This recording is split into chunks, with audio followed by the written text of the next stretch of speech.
at least 30. Cool.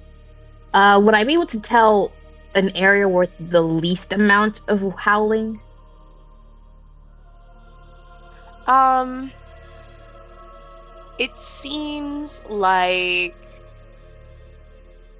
you guys are on top of a mountain, or not like on the top, but like a midway point of the mountain.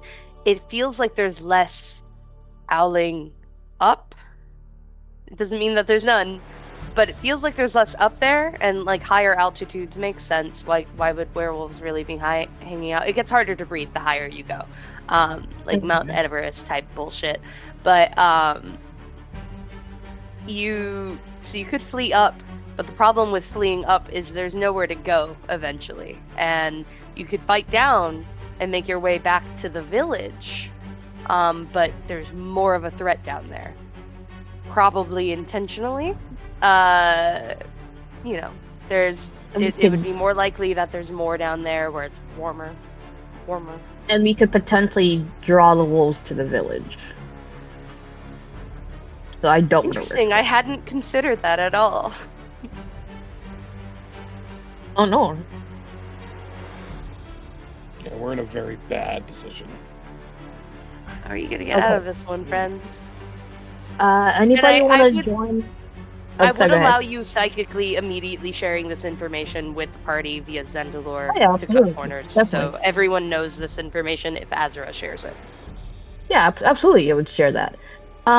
Does anybody want to share in on a nature check to see if you can find more caves?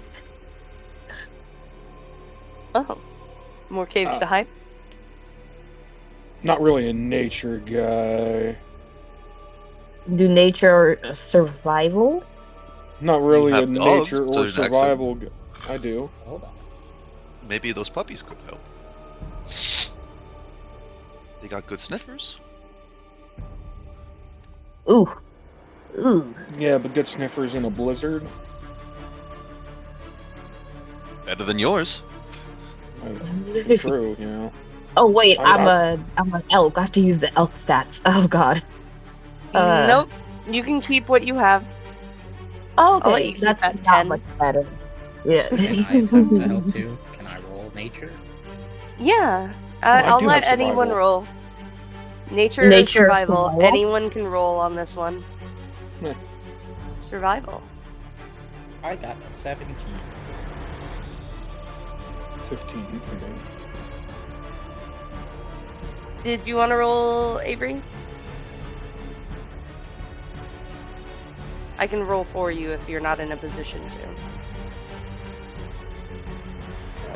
Yeah, give me a second. I'm getting my character sheet open. Oh, okay. Right, your shit's in D&D Beyond. I could open it.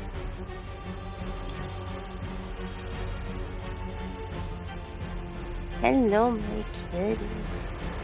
Hi, my baby. Come here. No? Okay. I'll fuck off then. That's an 18. Oh, hell yeah. Okay. So are you looking specifically for a cave within, with your survival check, Avery, or are you looking for something else? No, I mean, if they're sharing psychically, they want to find a cave. I am looking for a cave. Yes, somewhere we can pull up to try and do a standoff. What? Okay. Not even standoff. What's the someplace to hunker down? Because our best bet is to just either run away, hunker down somewhere in a cave that we can block off somehow, and try to find the rest. Okay, so your nature check was someone was 15, someone was 17, someone was 18, right? I have a 15 survival, but I'll have a different question.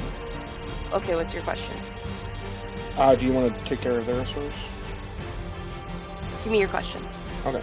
I'm looking for the most dense foresty areas so we can try and get out of eyesight, eye line of this dragon. So the forest becomes less dense the further up you go. So for dense forest, you would want to go down. The for the others, you believe there is while you were running up to try and save Lucy, and you believe you saw somewhere, Dickard with your 17, like a possible cave that probably exists. You have an approximate idea of where it is. You're pretty sure you could track it down, but you don't know if it will be vacant. You can almost guarantee in this weather most things are hunkering down, so you're probably gonna have to fight for that cave. But you're pretty sure it's there. I think Lucian, you would imagine like this is a pretty big mountain. There's probably several more caves, either lower or further up. With your survival check, I think that clears the information of there's less wolves up there, and you think you'd probably very quickly find a cave if you traveled further up. In fact, I'm going to above the table guarantee that you will find a cave, but you don't technically know that. Okay, I will relay that information to the party. You just think the likelihood is very high, given your education, which is the finest education here.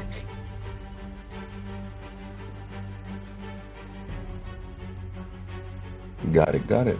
Yep. Sir, go ahead. No, I was just gonna say I relay all that information to the party. I mean, Sir, Letting them know. Sir Daxon has a pretty decent education. He knows numbers and shit, dude. Yeah, that's pretty good. yeah, but not a And he princely can read. education. Oh, no. I mean, you're not getting in the thousands there, but you can at least count in the high hundreds. Oh yeah. Sir Daxon would look to Prince Lucian and say, "Going up is suicide. There's not enough cover. We need to get out of the dragon's eyesight. We need to lose it."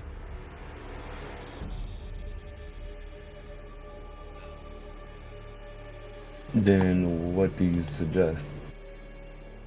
Make down the mountain as fast as we can. You think we can outrun a dragon? If we lose its eyesight, we'll have a better chance than going up. Back towards where you came, by the way.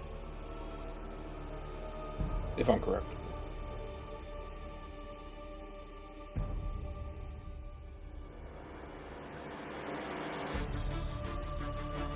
The tower is on a different mountain, not that far from here. It can be seen in the distance. Okay.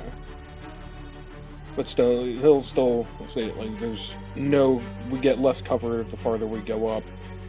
And if that dragon spots us going into a cave, it's just gonna seal us inside and fucking suffocate us all. So the best option is running. Yeah, we can definitely quickly try that. You have 4 Does minutes anybody- to decide what you're doing. Does anybody have any magic that can help cover a trail? Ozra nods his head and gestures for Sanguinius to climb off of him, so he can revert back to his normal. Yeah. He reverts back from his wild-shaped form. Alright. I can do pass without trace.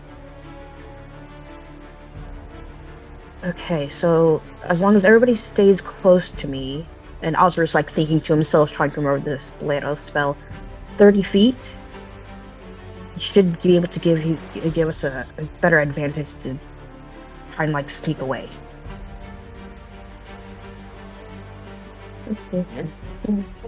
Pavlov can cast freedom of movement on 3 people.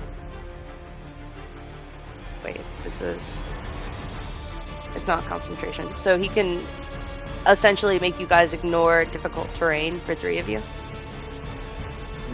How many sled dogs are there? More than 3. I think a sled dog name is 12. You said you got one of the big ones, so it's definitely gonna at least be 12 dogs. Yeah. Yeah, so I don't know how much... Like, that would help one of us, like Azura carrying somebody. Yeah, I mean, Or- if your priority is to protect the prince, Azura... Who is riding Azura? Was Zendalor on Azura's back? No. Sanguinius was. Sanguinius. Okay, so Sanguinius and the prince get on Azura. Pavlov casts non-detection on Azura. Or not non-detection. Freedom of movement. Freedom of movement. He does also have non-detection. Mhm. Probably say that for when we're more stationary. Yeah. Pavlov has haste. He has slow. Also, can he cast up to 120 feet? He could cast slow on the dragon. I don't know if that would work out for him. Yeah. That'd be pretty funny. It would. That would be funny as fuck. Namungo, you should have access to Pavlov in his spell sheet. So you can absolutely choose what he casts. You are his closest friend here. He will listen to your advice. He can cast Fog Cloud. Also, a 20-foot I was gonna radius. say, any kind of darkness or anything. Literally anything. The He can cast problem... Fog Cloud around you and give you guys a little bit of space to... That's... Unfortunately, Fog Cloud stays in one place. Yes, that is true. Yeah, don't do that. Don't do that. Pavlov can That cast is- it 4 times, though. I have not Smoke been counting 101. the spells he uses. Yeah. Wait. I'm just saying, like, he can cast it 4 times, within 120 feet. So he can give you guys a trail of Fog Cloud. Pavlov has full spells right now. Because I haven't been keeping track. I regret not taking part in the discussion. Okay, so like if we smoke ourselves, this is what I mean by smoke 101. If we smoke ourselves, the dragon just has to watch the Mhm. smoke and then watch us fucking leave it. That's Oh. it. If your plan is to get into the trees, you provide the smoke cover until you get to the trees, and then you have the cover of the trees. So the dragon doesn't know exactly where you are. And the dragon's still a fair distance away and sending werewolves to get to you. Presumably. I think the freedom of movement but then Pass Without a Trace won't help us. I guess with the trees in mind, the smoke idea is not a bad idea. I thought we were just smoking into a cave. Pavlov does That also would've have been good. two uses of this. Illustrial's Moon Cloak, which gives you half cover and resistance to cold, lightning, Yeah, I was and looking radiant at that. damage. Oh, yeah, that's pretty fucking good. While in the area. Okay. Have half cover. Okay, cool. Which So, might help you top- from the terrain damage, because we still have a storm to contend with. Okay, so off the top of the order, Resistance what are we to doing? cold does, What though. we're doing? I want to make sure we Daxon's have. prepping the sled dogs. You guys need to haul ass. I will give you until. I'm sorry? I know the 4 minutes have expired, but I introduced more things. I was talking during it. I'm gonna give you like 3 more minutes. Decide. Okay, so to make it easier for everybody to travel, I'll probably wild shift back into a great elk. That way, Sanguinius and Lucian can climb on top of me. I'll have an easier time getting through the snow. I still have my steed, so I can take myself. Honestly, if you have your steed, I say freedom of movement and everything just on you, get you the fuck out of here. Because that's the job. I'm Well- not doing that. Pavlov can freedom of movement 3 times, so he can cast it on Lucian and cast it on Azura. Yeah. Or Lucian's steed. But we're not gonna smoke and push. I think we still smoke and push too. Hit the Smoke and forest. Do you want anyone on your steed with you, Lucian? You have the right to command everyone here. I'm not gonna force anybody to get on my Take your steed. dad. You can take your dad. He can walk. You can take. Yo, that's crazy work. Okay, I mean, he's Dax and Rothar together. You can take that. You can take Zendalor, or you can take Pavlo, who's a caster. Or Zendalor, whose duty it is to protect you anyway, and who would probably want to be on that horse with you. But you are the commander here now that you're back, so it's your call who goes with you. I'll take Pavlov with me. Oh. Fool. Zendalor stays with Daxon then, on the sleigh dogs. Does Rothar get on the sleigh dog thing, or is he just gonna walk? Well, Rothar's still. He gets on the sleigh dog. Yeah. Okay, cool. Sleigh bells ringing. Anyway. Then Lucian Sanguinius, Lucian Pavlov, also Rothar with Zen and Dax. Okay. Pavlov cast Freedom of Movement. Namunga, Yes. how many wild shapes do you have? You had one for your companion earlier, and you had one for Sanguinius carrying him. And you're saying you're wild shaping again? Wait, I had wild shape before Sanguinius? Yeah, for your companion, it requires a wild shape to summon your companion, doesn't Yeah, it? your flame guy. I don't think you have any more wild shape. Oh, yes. Do you Okay, only yeah, have I two did. wild Yeah. shapes? Why did you? I only have well, 3. you have 3? Okay. Yeah. So you used 'Cause, your I last thought you wild said shape. Yeah, let me double check to make sure how many wild shapes I have. Please I'm know pretty that sure- information next time. No, because I had it Uh, written down as 3, but I just want to double check in case I did miss it. It's okay. All right, so we have our plan, assuming you have that wild shape. Pending that. 'Cause I thought I had 4 and I used up 3. But I'm not sure why it's not showing up as a total. I don't think you would have 4 at this level. Yeah, that's That what I'm doesn't thinking. sound right. So You're not a moon it- druid. A 12th level druid has 3 wild shapes. okay, so thank you, Ryan. I did have it written out properly. Okay, so I don't have Okay. any more wild shapes. So you don't have any more after this? Like, you have enough to be a steed right now, though, right? 'Cause I thought you said I used 3 times already. No, once for summoning your wildfire spirit earlier, before you Yep. set out, and then once to carry Sanguinius. Okay, then I have 1 more left.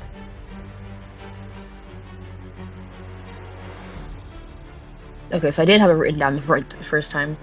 Just didn't mark it off. I will make sure to do that for the future.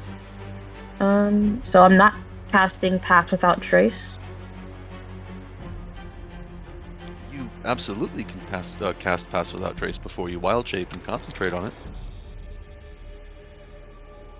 Yeah, because While you're an elf. I'll do that. So I will do that. Pavlov casts Freedom of Movement.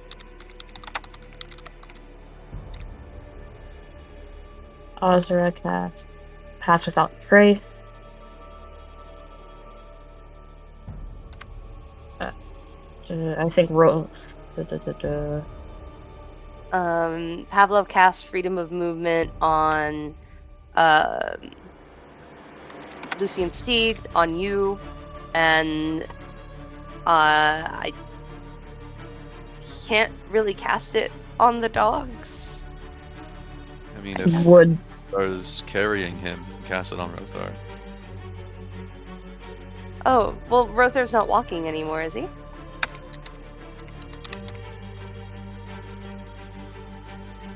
Avery? Sorry, forgot I was muted. No, Rothar's on the dog. He could also cast Greater Invisibility. You or Uh. creature you touch becomes. I'm sorry. We'll say he casts 2 Freedom of Movement on you and on Lucian and on Azura, and then he casts Greater Invisibility, which he concentrates on Lucian, and that will use all of his spells for 4th level. Okay. So, you are not able to be seen, and that will affect your steed as well, Lucian. Okay. Cool. And then, what was that Mooncloak spell? Is that for when we actually get into the foresty areas? Thank you. Yeah, if you want it, he has 2 slots for that. But you guys, you start traversing downward. You see below you about 20 or so werewolves like making their way up from like a distance. You see the dragon making its way over, sort of like swooping around, blowing its breath weapon at different surfaces along the way, and just like menacingly aura farming, basically. Taking its time. It's very erratic in how it flies. It seems to be just like flying in circles. It's not going straight for you. You think it would be here by now. You think, oh shit, this dragon would be on my ass immediately. It would zoom right over, take a straight line for you. However, it's like doing like twirlies in the sky. It's going up, down, every which way, very erratically. Like a fucking psycho a little bit. It's Could and it's could I insight check that? go ahead. Yeah, That's I'll join that too. odd. Maybe I'll will. Because I'm thinking this is an influence from the Atticus. Oh, what's the I'm 16? focused solely on driving. I'm getting the fuck out of here. You're like, this thing's on my ass. I need to go. Fucking Lucian, goddammit, come on! Namunga, what are you trying to ascertain with your insight? Yeah, so he's wondering because he knows that there's a connection between this dragon and Conrad. I'm pretty sure he got that information last time, right? Yeah. So he's just wondering, is Conrad influencing this dragon or something? This is weird behavior in general. Above game, that's what I was thinking. There's nothing that can really help you discern that by just looking at it right now. It's a suspicion you have, and you know that it is not unheard of for an Atticus to use their connection with like rage or grief or like negative emotions to influence others. They're quite known for that. So it's possible. There have been instances of Attici making people go literally insane before. But you think it's fully possible that this ancient being's insanity is its own. Like, you think there's something up with perhaps maybe this is how this creature is, or maybe it shifts with the phases and like during certain phases behaves differently. But right now it is a full moon, and I think with your insight and knowledge on moons, there is a like folk belief that like the full moon makes people more emotional. More like murders happen on full moons. Sex is better on full moons. Not that a virgin like you would know, but like stuff like that. And like moons pull towards people's emotions. So you think like this creature right now seems emotional. It seems upset. It seems like it's rallying all these werewolves to get like violent and like enraged, and the werewolves you see below you seem like they're like frothing at the mouth. They seem equally erratic now that you really look at it, and it seems like there's like intrinsic ties here. And this thing, despite not rushing to you, seems incredibly vicious. Like, it's at certain points dropping down, grabbing entire trees, and like shaking them like a dog would a bone before throwing them, and like hitting a mountainside and causing avalanches and shit. Like, it's freaking out. Those tweaking. Literally tweaking. So what are you doing with this? Just still racing down? And, Yeah. Okay, Just cool. trying to follow the plan. Get the fuck out of Dodge. Okay. We are, I think, gonna... Did I have you guys roll initiative last week? No. Okay. Could everyone roll initiative? I got 18. Now, why would we do something silly like that, DM? What a thought. Can't wait for this. You guys want to know I'm something crazy? waiting. What? At my other table, I made a new character to swap out my old one, just for roleplay sake. I had this nigga's wisdom at like a -2. I cast a healing spell. And did -2 on health. Oh my god. I just thought it was funny and wanted to share. Before we all get fucked by this dragon. God, I might be a cruel DM because I would have had you do damage with that. I did. I got permission to redo the character though. Okay. Avery, what's your thingy? And Brian? I got Wait, it. Brian's not here. I'm sorry. 10. I got 18.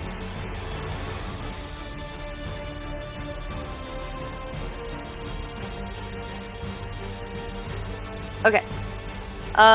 Okay, so starting with Dickard, we're gonna do a silly little skill challenge. The dragon you see before you is incredibly near now at this point, and it's grabbed a huge tree, like I'm talking a redwood kind of tree, and like just fucking thrashed it, threw it into the mountain above you. And now an avalanche is coming down on you. You cannot see Lucian, Pavlov, and his steed. You can sort of psychically feel them through your connection with Zendalore. She's trying to make you guys aware of generally where he is, but like it's not accurate. What are you doing to influence how you guys survive going forward with an avalanche coming down at you and werewolves in front of you? What skill are you using? And give me, like, a display of your strength.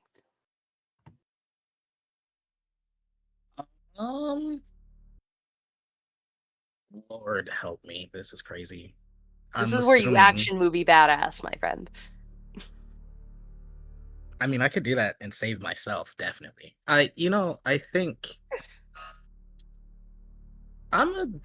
could I do a persuasion check and try to psychically guide everyone? Could I do that? Do you want to forego your turn and give the next person the help action? I can't tell everyone where to move. I can't do that. I guess. Yeah, you can, like, I don't know. I don't know if that's persuasion. Because I'm not in charge. No one has to listen to shit I say at this point. Okay. You could use persuasion perhaps on Lucy. I don't know. Otherwise, I could athletically dodge, I guess. I don't really know. Okay. I also want to say the people who have allied NPCs, they can have the help action through them, as long as you can explain to me how they are helping. So that is Avery and Daxon. I have Zendalore this time? You have Zendalore. You also have Rothar, but I will only allow one help action. Yeah. From either of them. Actually, Rothar technically, I guess, would get his own turn, so I would have him and Avery go at the same time. So you can have Zendalor's help. Or Rothar can. Well, only one of you.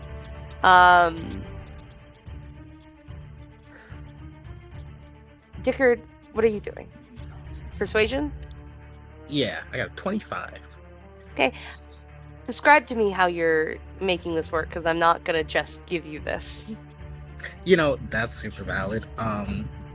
You can do like a conductor. Since you said it, God said that I have a loose understanding of where everyone is. Yes, I So did I kind say. And you are a born leader, so be charismatic. Exactly. Be a leader. There you go. Lead. I think really hard on where everyone is, with my eyes open, seeing the danger at the same time. And I get on comms and I say, I need you all to listen to me right now and do as I say. And I guide everyone around as many obstacles and dangers as I can. Presumably, I can't guide everybody, I'm assuming, but I do my best. I assume you mostly focus on Lucian's safety? Yes. And low-key mine, not gonna lie. Imagine these sled dogs are way in the back because like they take up the most space. It's like Lucian leading, you behind with Azura, or next to him with Azura, and the doggies. Yeah, that's a pass. Rogan, what are you doing? I would like to have... I'm going to use my animal handling to just try and handle the dog sled as best as I can, hitting these turns, weaving between the trees. I'll have Zendalor give me the help action by spotting for me. Mm-hmm. And 22. 22. Okay, cool. You see, like, you're driving as best you can, and like snow is coming down, and Zendalor does like fucking, like some, like Incredibles Violet fucking force field shield type bullshit as like snow is coming down to try and like get it away from you, and like. You guys are just hauling ass as like this, almost like you're riding a wave in water, but it's just snow coming down and it's like catching up with you, but you're staying above it somehow, as like Lucian and Sanguinius are on gracefully like bouncing around steeds that look mostly like deers bouncing in the snow, like very casual. I like to imagine Sir Daxon just putting like all of his weight towards the tip of the sled, so that way it like tilts forward. So as the snow's coming, it just goes under it and readjusts itself. Yeah. Goodness. So you guys are doing that. Namunga, how are you combating everything? You guys are getting through the snow very easily. All things considered, especially with you having freedom of movement, which I think would give you advantage on terrain. But in terms of what is in front of you, you're getting a lot closer to werewolves, and they're like about to pounce, essentially. And in fact, with your insight, you think you recognize one of the werewolves. You can't be sure. No. Oh. You can't be sure. But that brown fur and blue eyes feels awfully familiar. That pretty, like, big stature. It reminds you a little bit of Pavlov. No. Not Pavlov. Pawson. Sorry. Wrong brother. Wrong guy. Your little brother. Oh, Canonical God. werewolf. Who isn't with you. No. He seems erratic. He seems unlike himself. And he's coming for you.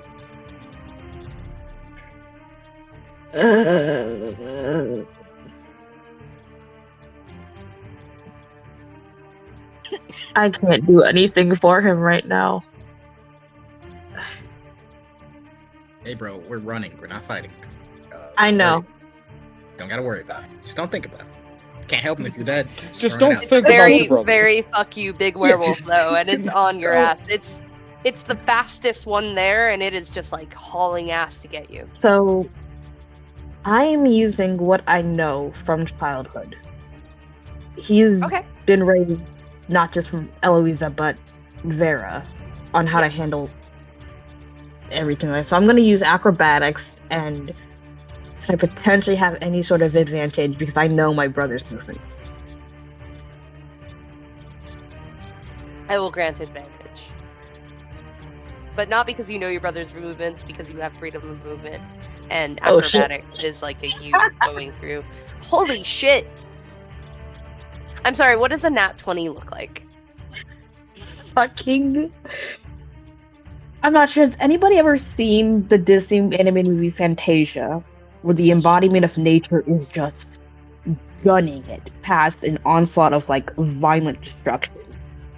It's that nimbleness of an avalanche behind them, wolves in front of them, tapping into everything, his instincts and everything he's been taught to just swerve, dodge, and weave. Like a werewolf comes out, weave. I wish I had that soundbite. And he gets close enough because the fastest werewolf there was most likely be Pawson, and he gets close enough to just see the werewolf's eyes, and but in that split second, he's already gone past him. He's relying on instinct to just get out of here. Okay. I would appreciate amending that slightly. You see the eyes, and then you're like almost getting away as he goes to like snap at your back foot, and it almost hits you, like feel the teeth graze. It leaves like a very light scraping, not enough to draw blood, but enough for you to feel it, and you kick back. You hit him in the face, and you hear like a yelp. And it's not like even intentional, it's just on pure instinct, like grace and instinct. You're trying to get out of here. You're not trying to hurt your brother. But I'm you an hear elf that. right now. I'm pure prey. Oh yeah. But an elk hits hard, and you hear that like familiar yelp of you accidentally hurt your sibling. You need to calm them down before mom gets mad. Except you guys are grown adults, and this Pavlov doesn't seem to be Pavlov right now, or Pawson doesn't seem to be Pawson right now. And you see Pawson is like kicked back and like rolls around a bit before the avalanche falls on top of him, and he's buried. But you are free of your brother, at least presently. There are others behind you, but you are outpacing them easy, a lot easier than you were your brother. Avery, is your turn. You are both Lucian and Rothar. You can go as whomever you want first. Okay. Think Rothar will probably shoot for an athletics check, digging his hands in the snow, trying to push it forward as fast as he can. I like the idea, like, Rothar's acting like the rudders on a ship, like on either side, and just by pure force of might, like steering the sled dogs like a boat. Yeah. That's a 24 on athletics for Rothar. Okay. That's a pass. Okay. And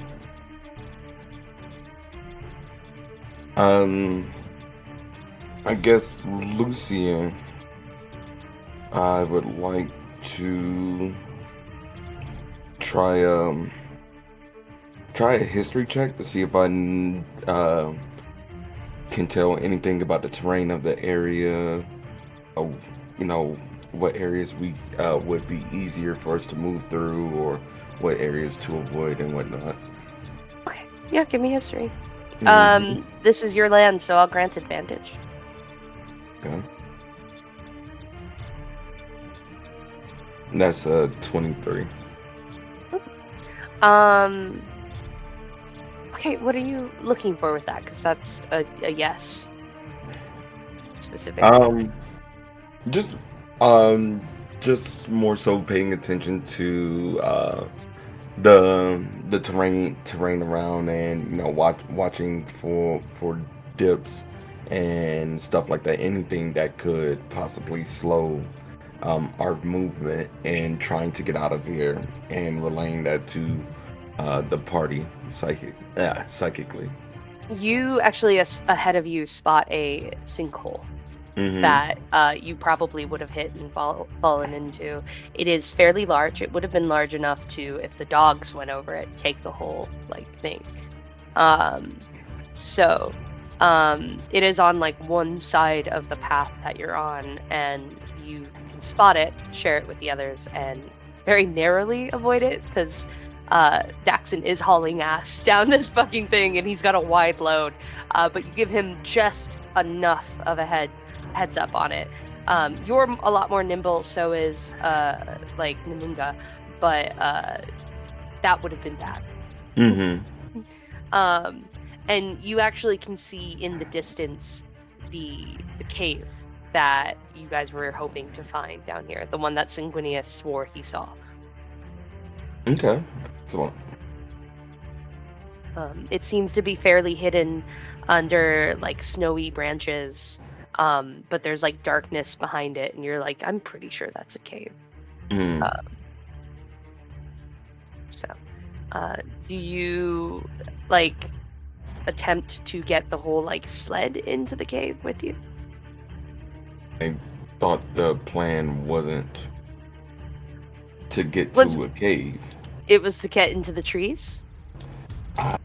Pretty sure. Right. The plan was to get to a cave if we lost the dragon in the trees, I believe. Right. And I don't think we lost the dragon, so no, I'm not trying to direct anybody to the cave. Cool. I'm just making them aware of this information. Gotcha. You pass right by that cave, and you are finding yourself in a far more wooded area. There's a lot of snow piled up. I'd say about 2 feet of snow. A lot of big ass trees, evergreens. They provide a decent amount of cover. The dragon is flying overhead. You don't really know if it can see you, and you guys narrowly miss as the dragon miss its frozen breath, and it kills all of these trees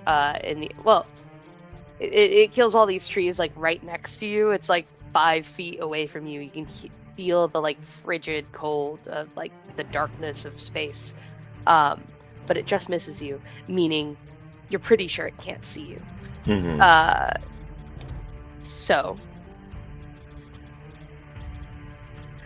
With that, I think I'm actually going to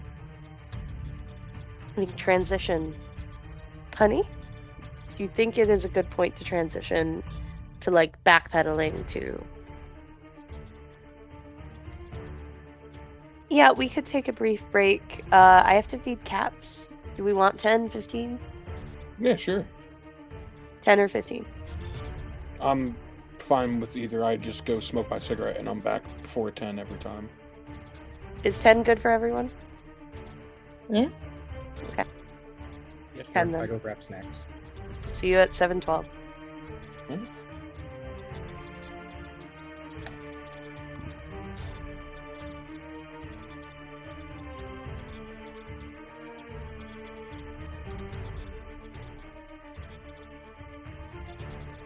I'm definitely gonna need to listen to the recording to get these actions scenes written right.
So how's the wedding, Avery?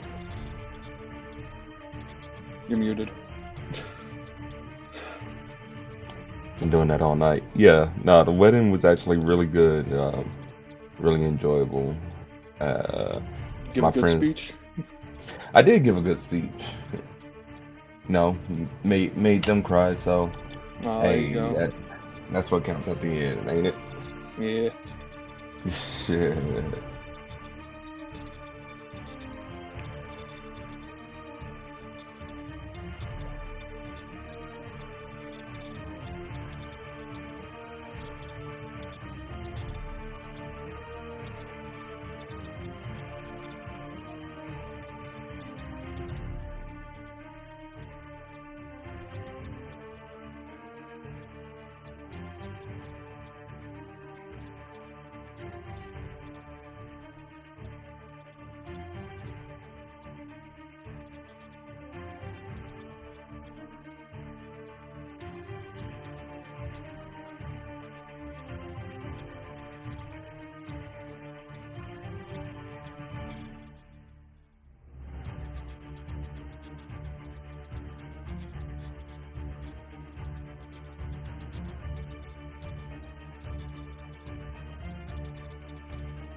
How's the weather treating everybody? You're surviving the series of snowstorms? Ugh. Been a pain. It's warming up a bit now, though. It's pretty nice outside right now. It's been fucking awful. Snow removal sucks ass. Mm-hmm. That's a hell. Hasn't snowed too bad, but I think it was last week or the week before it got to negative 25. It's kind of wild.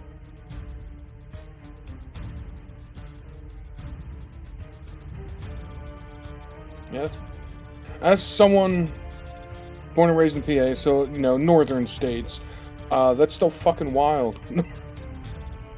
Oh, I think it's about time. Yeah, like honestly, as long as it's not negative, I can tank the cold pretty good. All depends on the wind for me. If it's not windy, Actually, yeah, you're right. Yeah. Yeah, the wind's the worst of it. I wear a winter cloak, right? The second the wind hits square on, it's game.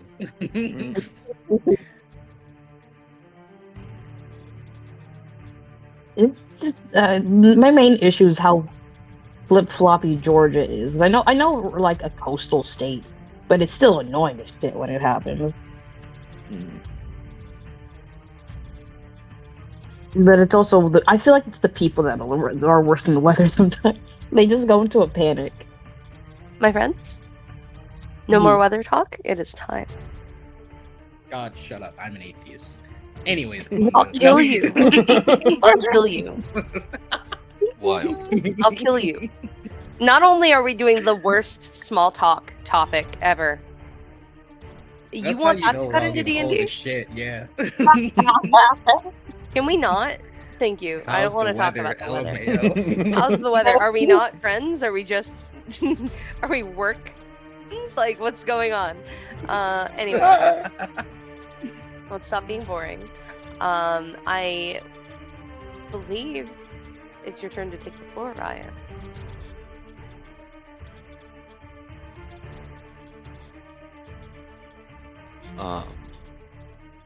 Maestro, Okay.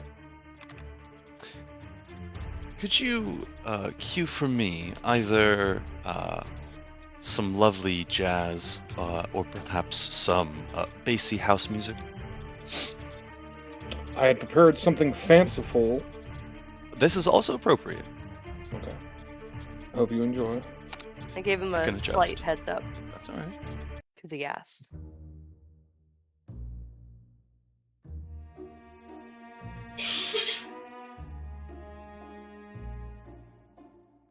Okay. And, my love, would you be so kind as to change the locale?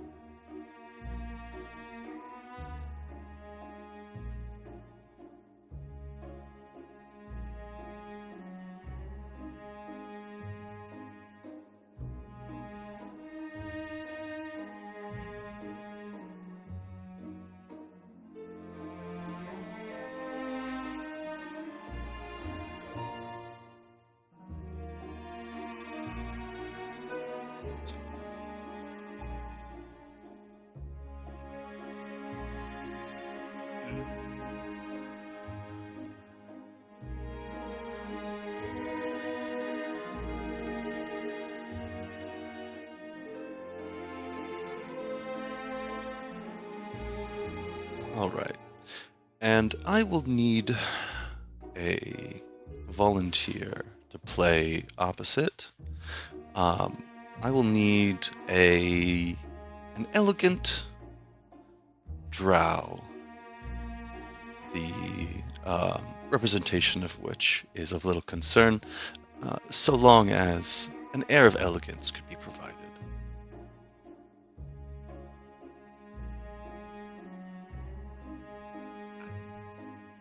Yes, I'll do it. Thank you, Dickard.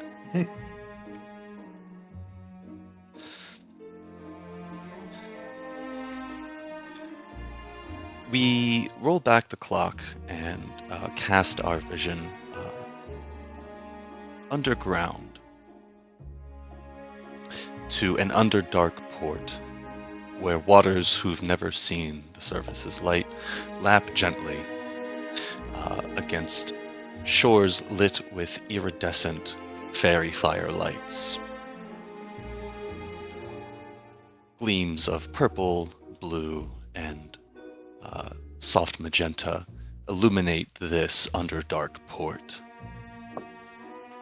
We see tied to the docks an elegant vessel belonging to the character Dickard will be playing. We see coming across the gangplank of the port a familiar dandy, dressed in gold and festooned dressed in black, festooned in gold. An elegant rapier bouncing at his hip, a wide purple hat about his head, and an eye patch covering one of his eyes. You could swear it wasn't the same one you'd seen earlier.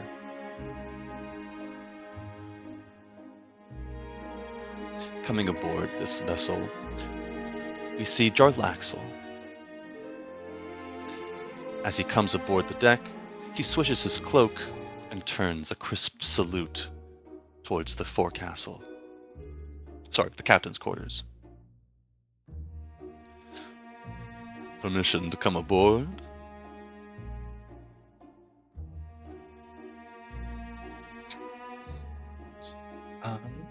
He looks you up and down. He goes, "And why should I give you permission to enter my vessel?"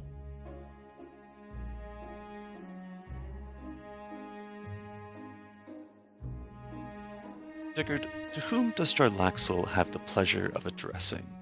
You might be a merchant, the captain of this vessel. You might be a pirate, a corsair, perhaps, who sails the underdark seas. What is your trade? Rose, he's a businessman. Sometimes he's a pirate, sometimes he's not a pirate. He's just a businessman. You trade in flesh? Ooh, I don't think so. That's a big point.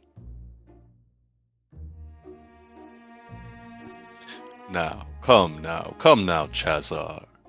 We've been friends for some time. No need for this pomp and circumstance, dear man. I see you've upgraded your vessel since last I strode upon her. She's looking elegant, my friend. He cocks a bit of a smile, and he goes, "You sure do know how to talk someone up. Of course I'll let you on. I just like hearing the sweet talk you give me and my ship." Chazar, when you hear what I have to say, it won't be your ship the sweet talking is directed to, my friend, but rather our coin pouches. Come, surely you have some refreshments upon this dandy vessel. He wraps his arm around your back and goes, "Yes, of course." And you guys walk onto the ship. Now, Chazar, my good man. Oh, these are lovely. Are these little mushroom glasses with the stems inverted? A darling apropos. Look at this. It's novel. I love it.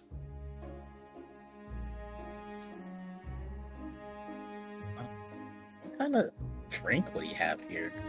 I guess he could have anything. I don't know, man. Make up some crazy drow shit. He whips out mushroom aged whiskey, I guess. Are these elven tears I smell? Oh yes, most definitely. Really opens up the bouquet. Now. Notes of slave blood. Notes of slavery. You can really taste the despair. His weakness is emancipation. That's crazy.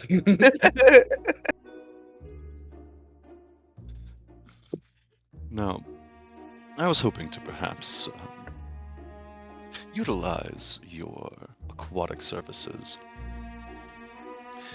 A little birdie has told me that trade upon the surface of Damara might be opening up quite soon. Now, if that would be the case, that would be quite an opportunity for someone who has dominion over many of the trade routes running along the rivers here. Wouldn't you say, good Chazar? And what is your reasoning to suggest that trade will open soon? Oh, you know the surface world hates us. They have their prejudices and their long-held beliefs.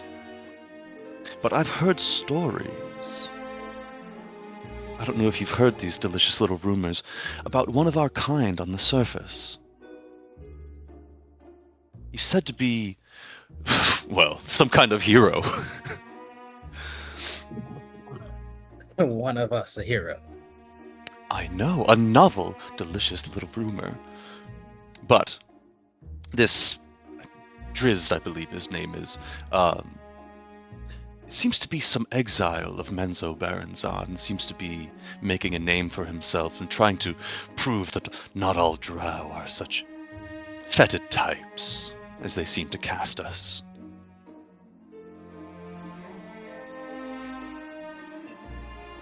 Well, I think until there's evidence, stories are just stories.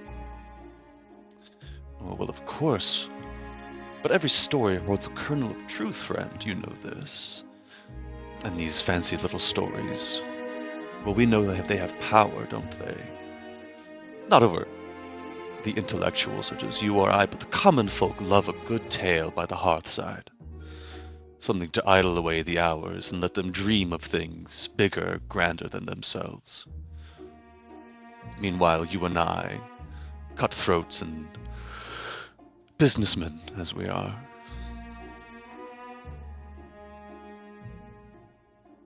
Well, is there anything you want to have done about our little story?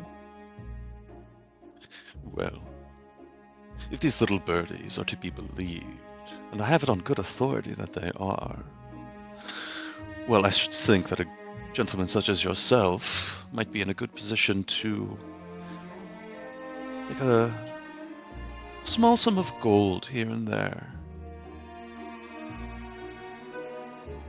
As trade opens to the underdog from the surface above, you may find yourselves with many opportunities.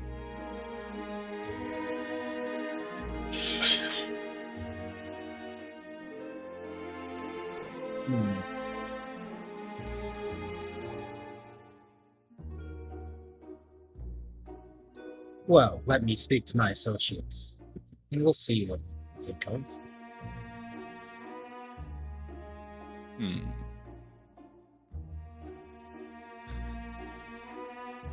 Say these rumors were to be believed, good Chazar. Could I have the confidence of... How should I put this? When I make a trade deal, if these rumors are to be believed, I would like to be able to have a mode of transportation already in hand, my good man, and if you could provide those services, well, I'd be awfully grateful.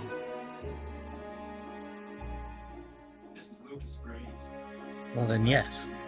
Considering if I believe them.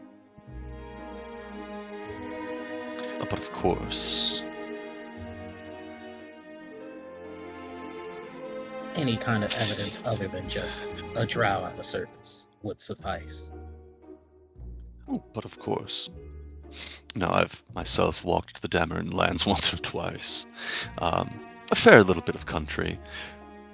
It is, I understand, the cornerstone of a rare mineral they seem to export. And I have it on good authority that the ladies of Menzoberranzan quite fancy themselves a bloodstone here or there. And this might even put one in good graces with the matron mothers. Maybe one of the noble houses. But you didn't hear that from me. You watch him take a very detailed mental note. Like, you can tell he's thinking that, keeping it locked in.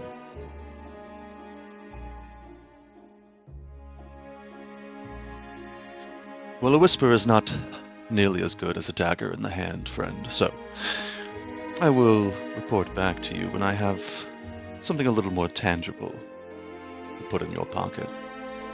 But until then, Jarlaxle extends his hand. I shake. As Chazar goes to shake Jarlaxle's hand,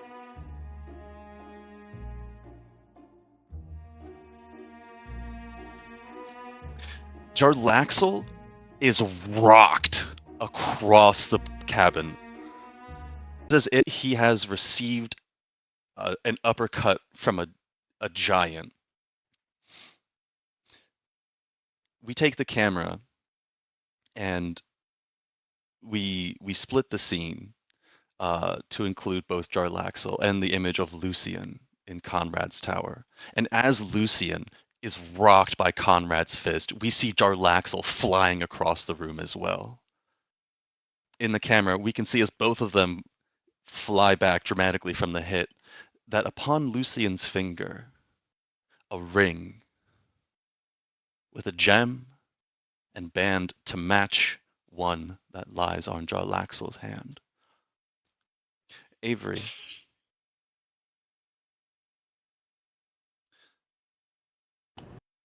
What's up? If you do recall, Jarlaxle had made a deal with the Prince of Damara. He had said that he would aid you in your quest to recover Zendalore. And in exchange, you might speak to your mother on his behalf about reopening his ability to walk Damara without a kill-on-sight order that your grandfather had put in place during his reign. Mm-hmm. After an exchange with Jarlaxle and an assassin named Artemis Intreri, the King of Damara put a KOS order on both of them that they were never to return on pain of death. Jarlaxle would like this rescinded and just the ability to trade, with Damara, if that, would be cool. And to seal the deal, Jarlaxle had given the party a number of items, and Lucian in particular, a ring which shares damage between them. Mm-hmm. Any damage that is received, Lucian takes half, Jarlaxle takes the other half. If one of them were to die, the ring would go from I think it's a white color, to a black pearl instead. Mm-hmm. We see as this ring flickers, as both Lucian and Jarlaxle are rocked by this strike. Lucian in one scene, slumping to the ground. Jarlaxle flying into, I would imagine, like a liquor cabinet of well-appointed wines and things, glass shattering behind him as his back just slams into the wall.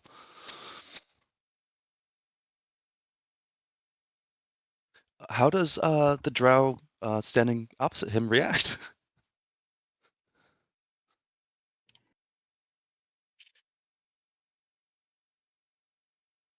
I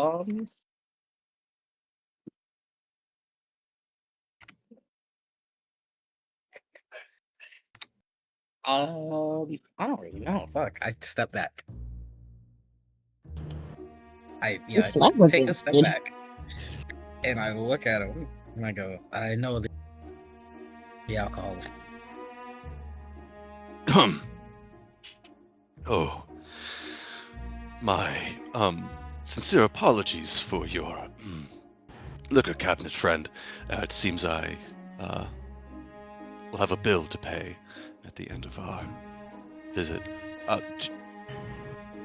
Will 10 platinum suffice?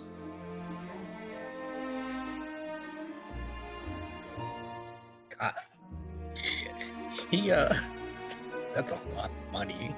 He rolls his eyes. For more, your drow. Yeah. That's 100 gold. He rolls his eyes.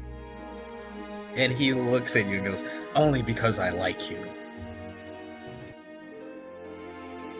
But I will say, if you can't control yourself, I will have to ask you to leave.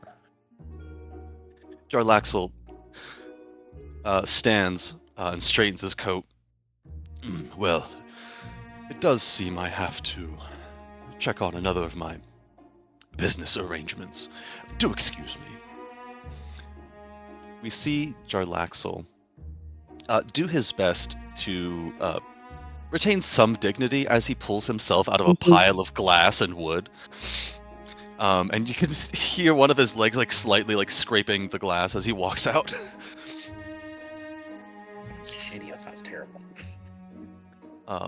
We see Jarlaxle crossing the gangplank once more, and here he raises 2 fingers to an ear, and as he does so, he lifts his eye patch, and you can see that the eye underneath is perfectly fine. He does not wear the eye patch to cover any sort of wound. But as he lifts his eye patch, he taps into his ear, saying, "Gamuriel, I think we have a problem."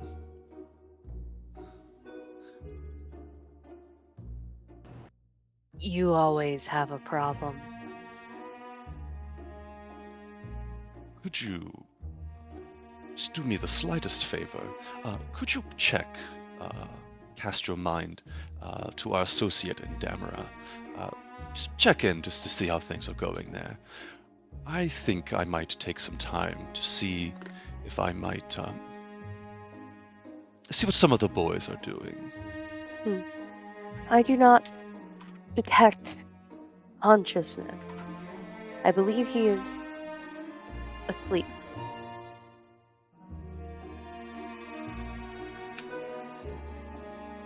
I can assure you he was not put there of his own accord. Judging by the way I was just rocketed across that ship, it seems to me our princeling may find himself in a bit of trouble. Report back to me as soon as you can. And here we see Jarlaxle straighten up, click his heels, tighten his coat, sweep his hat, and with a whistle on his lips, begin walking down the fairy fire-lit port side. I imagine he's whistling this very tune.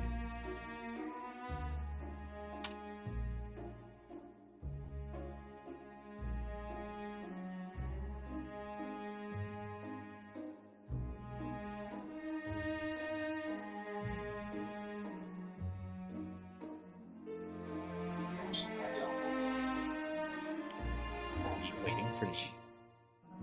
I didn't hear my name. No, Dickard, Okay. Vivian is talking to me. Oh, okay. I was like, I didn't hear my name. What's happening?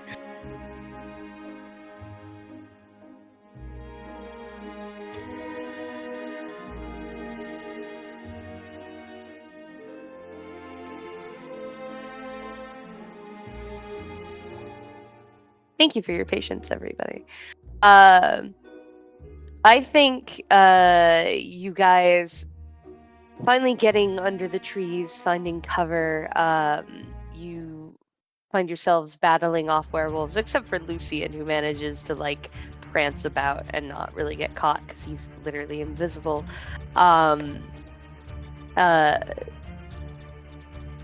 Sir Daxon, behind you, or like with you, Zendalore is right next to you. You see Zendalore sort of like hunch over briefly and like pinch the bridge of her nose, as if like trying to alleviate pressure. She seems uncomfortable. She's breathing a little harder, and in front of you guys, you witness a huge sort of circle cut through the reality that is before you, and it's sort of like I'm sorry, say what? yeah. Okay, so like in front of you guys by like 20 feet, in front of Lucian specifically, you guys are about 15 feet behind Lucian. A circle cuts through reality that is clear, and then in between that circle, it sort of scrunches like paper that's being pulled through water and disappears. Like that reality disappears, and behind it, you see like it's sort of like darkness, but you see Jarlaxle standing in the middle, like tipped hat. What sort of like?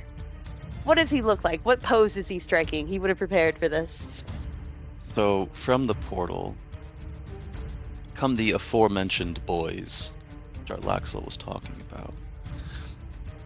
First come 2 mercenaries of Breaking Dier, drow clad, ankle to ears in myconid leather. They come out sporting hand crossbows. And as they come out, you hear the quiet click of their crossbow bolts. And as they sing out, they hit the werewolves, injecting sleeping poison. And you watch as werewolves begin to fall asleep. They come out and they fan out. 2 more come out and fan out as like a SWAT team of mercenaries come out with hand crossbows to guard the portal. I will say... oh, sorry. Go ahead. I was just going to say, I will say, like, once the reality crunched and Zendalore was affected like that, Sir Daxon would, like, take one hand off the reins and raise his shield and kind of, like, body block her from whatever the fuck is about to happen before the SWAT team comes out. She just seems like overwhelmed, like almost like magical sensory overload, like psychic magic sensory overload. So whoever is doing this is casting something so powerful it's kind of fucking with her a little bit. I'll psychically ask her if she's alright. You get fucking TV static in return if you try and fucking talk to her right now. She's not doing good. She looks at you like, fucking stop, this is too much. Like, she looks like she's freaking out a little. Continue defending. Even with them helping us, I'm not trusting them exactly. Yeah.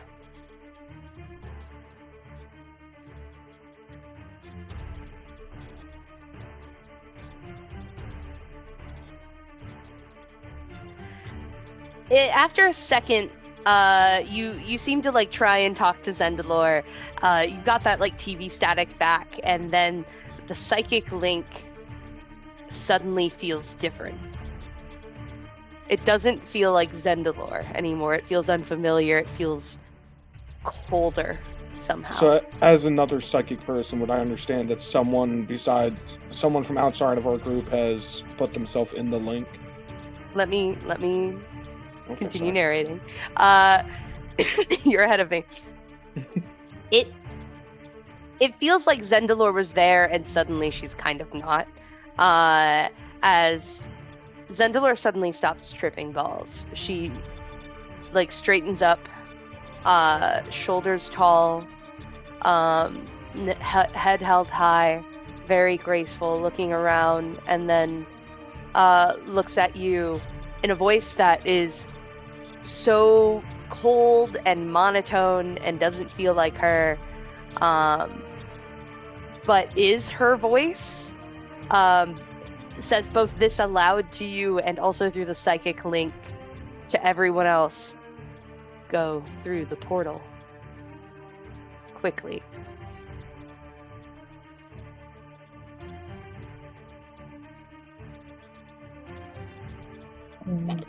Sir Dax is looking around to the group. He doesn't like it, but we don't have a lot of options.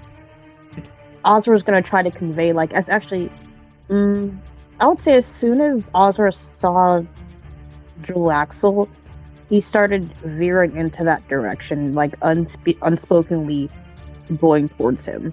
I would say that would be a little bit after the second set of mercs got out at the portal. If that's any hint, or would that be too retroactive? No, I think it's fine. Like, you immediately going towards the portal, not needing the message, that makes sense. Lucian, were you immediately heading towards the portal? Yes. Cool. So the only one expressing hesitation here would be you, then. And at your hesitation, this person who has taken control of Zendalore grabs at, like, I imagine your armor has like a thing that it can be grabbed, like at the collar. Yeah. Grabs that, and with the strength you do not expect from this like ballerina, handmaiden lady, pulls you down to her height, looks you in the eyes with like just annoyance, like a deep annoyance. Like, you feel like you were a a roach to this person and that you're just an inconvenience. And it gives like, stop fucking with me right now. Get your ass in that portal, or both of you die, as well as him. Gesturing to. Oh, sorry. Rothar, or Rothar, yeah. I will glare angrily, but acquiesce. No other options. But I'm not a fucking happy boy. Good lizard. He's trembling a little bit with rage. He's like, "Oh, let me catch you, motherfucker." Where does Jarlaxle have these people going, Ryan? What's the setting? The mercenaries have fanned out in a semicircle around the portal. Jarlaxle has taken off his hat, and like a rally girl at a race car track, is like waving the party in to the finish line.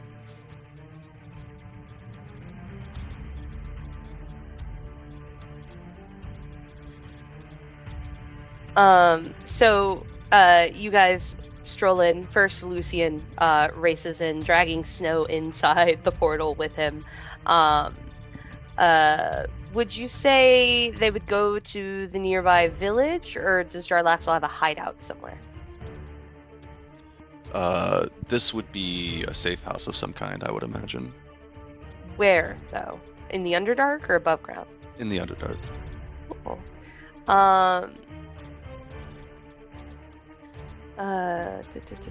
Do you want it to be something that looks like the map here, like a different port, or like that is private to him, or do you want it to be like some house or something? Like, describe to me what it looks like.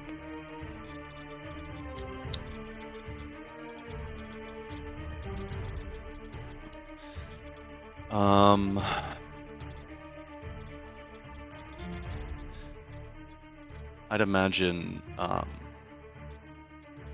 it's quaint but comfortable. I'd imagine lush purple rugs and burgundy throw pillows. There's a hookah off in some corner. There is a chandelier that tinkles with crystal as the winter winds come in and blast air across them. Jarlaxle frowns a little bit as Lucian's spectral steed tramps snow all over his new rugs. So Lucian tracks Snow in all over the new rugs. Then Azura comes in, tracks some more snow, and then 12 dogs. and then 12 dogs and a huge fucking sled behind them, tracking a shitload of snow. And then the portal closes behind you immediately, and Zendalor slumps where she is. She just completely. She does not touch. She does not hit the floor. Of course, you catch her, of course, like a gentleman would. And behind, like the troops, of course, got in first. They're not leaving behind them. Those guys get in behind you. The portal closes with Jarlaxle there as well. And from the far side of the room, there is another drow. What does Camuriel look like, honey?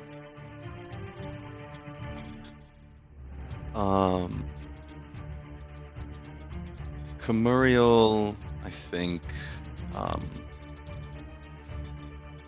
would be, I think, an averagely handsome drow male.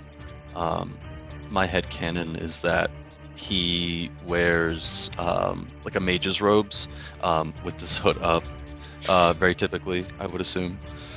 Yeah. Maybe some kind of like decorative pattern like around the crown of the hood of some kind.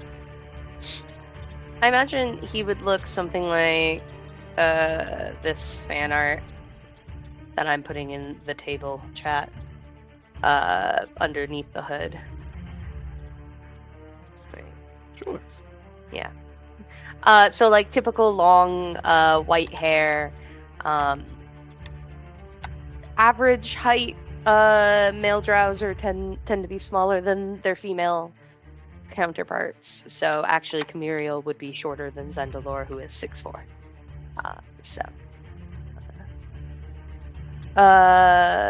But this person would very silently just sort of like be standing back there and almost come to focus in the exact second Zendalor slumps over, which tells you they were probably the mind mage behind all this. And I'll just give you guys that information for free.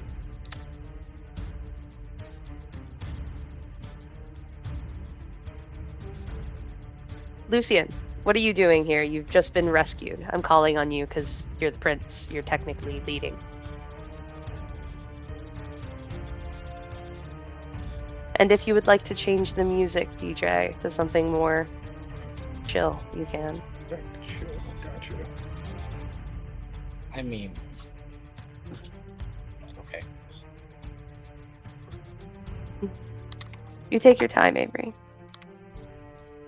Oh, that's fair.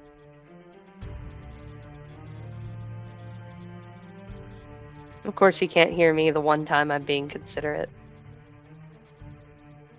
It'll never happen again. I'm sorry, got a little cold in the room. Yeah, it's because all that ice. Lucian is taking in his surroundings. You said it's Jarlaxle and how many mercenaries? How many mercenaries was it? I'd just throw out like 6, 8, I don't know, something like that. Let's go with 8. 8's a very drow number. So we'll go with 8 because of its association with spiders. And then there's like that fucking motherfucking telepath in the back of the room. You do feel, while Zendalor is like physically slumped and seems exhausted, she does come to very quickly, and you feel her awareness back on the mental link, and that coldness is gone. Very worried and soft mental voice. You okay? I imagine she would be none too happy. I am not pleased at how that interaction went. I was dog walked by that telepath. It's embarrassing. Do you know who it was? Do excuse me, what are my manners? Allow me to please introduce one Camuriel Oblodra. There are few in the Underdark like him. The closest you might find would be in the depths of a Mind Flayer colony, if you were to find one to match his psionic prowess.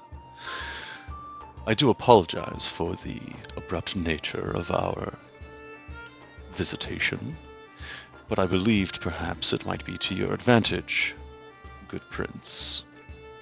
Oh, and there is one here I have not met. And here Jarlaxle will take off his cap and do a sweeping bow in the direction of Sir Daxon. May I insight check this This motherfucker? guy. I was gonna say, may I insight check this motherfucker to see if he speaks like how possessed Zendalor was speaking? Please.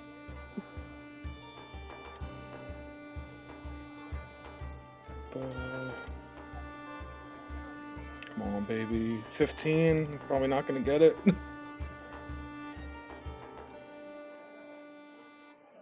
Do you add any element of psionic power to this? Do you try to use any of your mental ability to try to give you any insight into this as well? I'll try and feel around his mind to see if it feels familiar as well. As you look this drow up and down, he stands from his bow and says, He taps his eye patch. And I can feel you trying to root around in there, good friend, but I assure you, such efforts will be fruitless. A man in my position does well to guard his thoughts as well as his tongue. Then let me just ask. You're the one puppeting her. Oh, me? No. As I had said, allow me to introduce one Kumuriel Oblodra. He is arguably, I do believe, the most talented psionic I have ever come across. And here Jarlaxle leans in. Between you, me, and the fence post,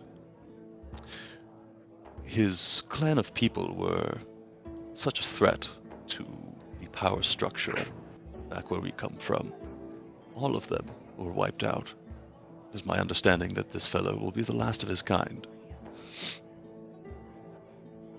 You said Zendalor is upset, correct?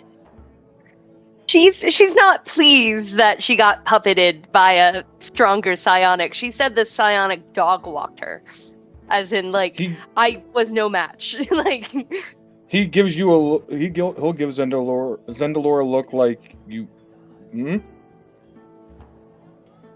Zendalor gives a fucking no, dog. Do not challenge this person. I cannot fight this person. I'm too tired already, and they fucking outmatch me. Like, with a look just of like a wide-eyed no. Fuck no, do not cause problems here. Right. And with my 19 luck check, I'm not angry enough to do something anyway, so I'll calm down. But I'm staring at that motherfucker out the corner of my eye. She, I think, now that she's come to, will pull herself up and sort of get off the sled. And actually naturally make her way over to Lucian, essentially closing the gap just in case between all these drow she doesn't know, because she has not met Jarlaxle either, and Lucian. She would, in fact, position herself between Jarlaxle and Lucian a little bit. Lucian, are you remaining on top of your mount, or are you getting off of it? Getting off of it. Okay. Here, Jarlaxle will even offer a hand up to the prince to help him off of his mount.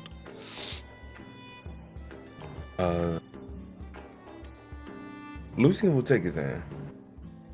Yeah. Here, we see in the camera as Lucian takes Jarlaxle's hand, the two rings in frame.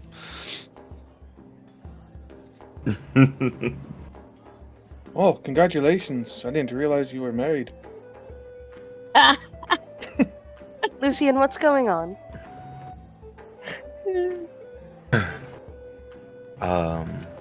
Before,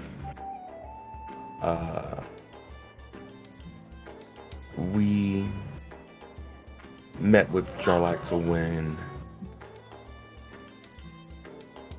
when you disappeared under someone's watch, and Jarlaxle Side eyes, Sanguinius.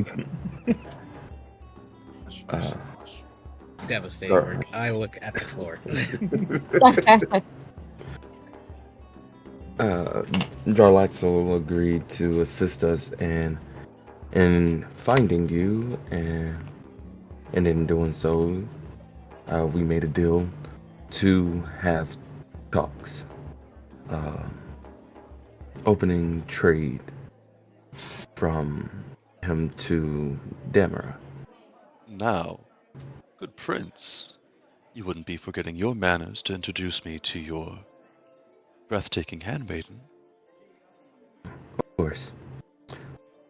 Jarlaxle, this is my friend Zendalor. Zendalor Jarlaxle.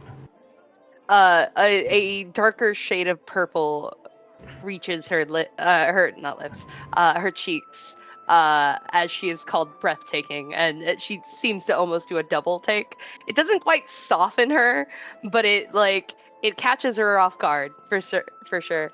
And she gives like a courteous like bow after being introduced. Please, come now, dear lady. Coyness does not become one of your skill, and one of your renown. Your good prince here has gone through no small amount of effort to ensure your safety. Please, you are in good company, I would be, I think, a fool to have gone through all of this effort to secure your safety only to then endanger it. That is reasonable. Grudgingly. I apologize you caught me on the back foot regarding the possession. Yes, our good Camuriel is handy in a pinch. It is a regrettable impact on my wallet for these personal favors, but if I am to secure trade on the surface and friendly relations with the Damaran Crown, a little investment here and there shouldn't twist my coffers too unkindly. I'm sorry, you're trying to do trade in Damara? Didn't you get a kill on sight order from Gareth because you tried to make a kingdom in Damara? No, it was in Vasa, wasn't it? Yes, there was some business about territory in Vasa and royalty. It is a long story, I assure you, but one we might trade over refreshments. I can see you are looking quite haggard. Good young Atticus, are you feeling well after your trek through the snow? Please do not relieve yourself on my new carpets.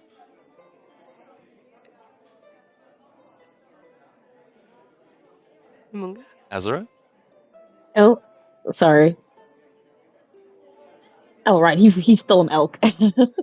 Uh-huh. Elk sounds. You can wild shape What is- back. So what is you've gotten off by now, right? Oh no, I didn't say that. I'm still here. He's kinda Wild nudging shape his while he's on top antlers. of you. Wild shape back, please. It would be hilarious. No. So I once look at Hungary everyone. Do I feel Fuck you him like off. move at all? Yeah, you kick me off. Ozra just elegantly leans down his head so it's easy for you to climb off. I take the Helps his hit head and then I get forward. off. Thank you. Watch out for the antlers. Take his head and you get off, you say? Shut up. Wait, did you say give him a head? I just heard head. Go ahead. Shush. Once that's all good and done, Ozra wild shifts back into himself. He coughs into his hand, a little embarrassed. Sorry about that. It's been a bit of a day. Forgot myself. I can imagine shifting forms as you do. It would be easy to forget oneself. I did have a question, actually, now that we are on the topic. Not to be uncouth, but you transform into different animals, yes? Yes.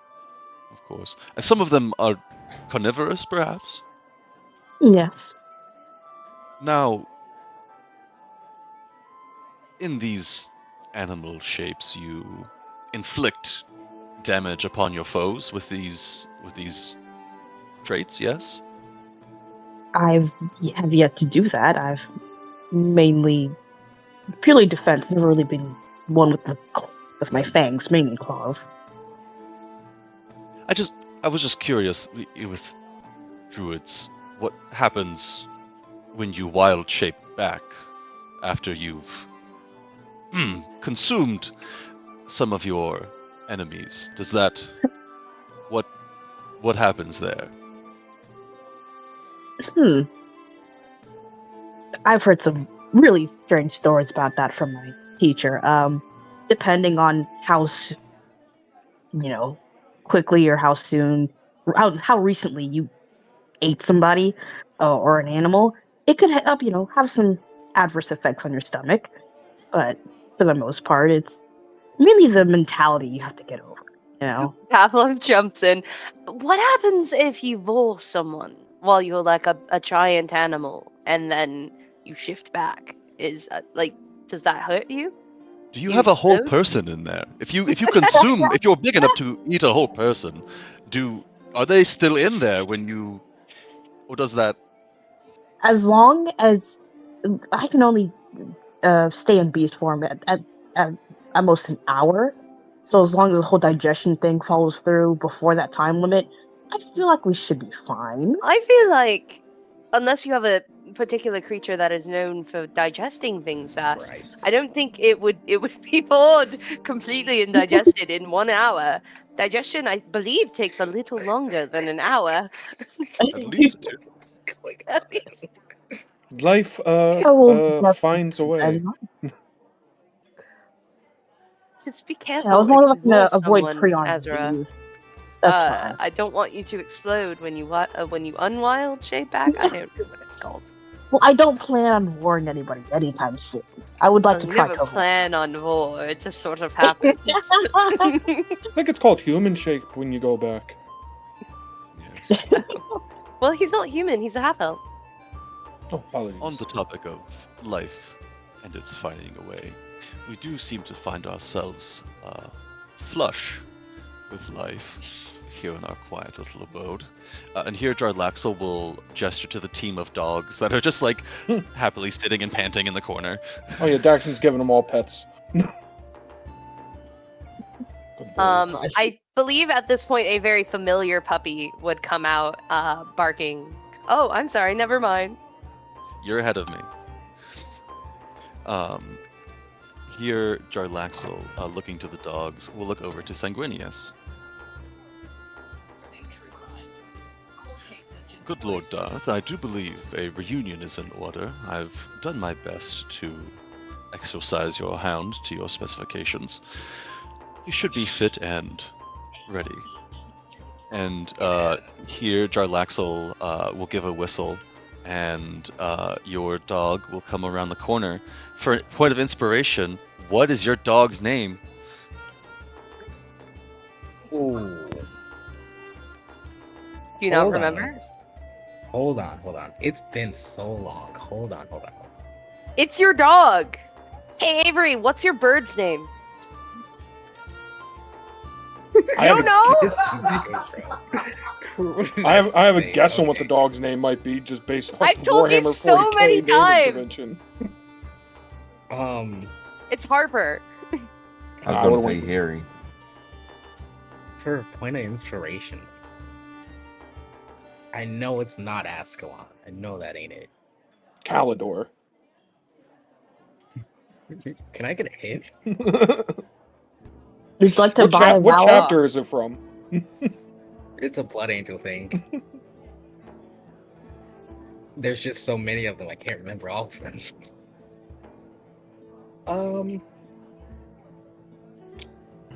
Do you know? Yes, it's in my notes. Let me get it. God I damn do it. believe your dog's name is Ascalon. Fuck, no, it can't be. I'm pretty sure it is. I might I be named someone incorrect. else Ascalon. Did you? I know it's an A name. That I know for sure.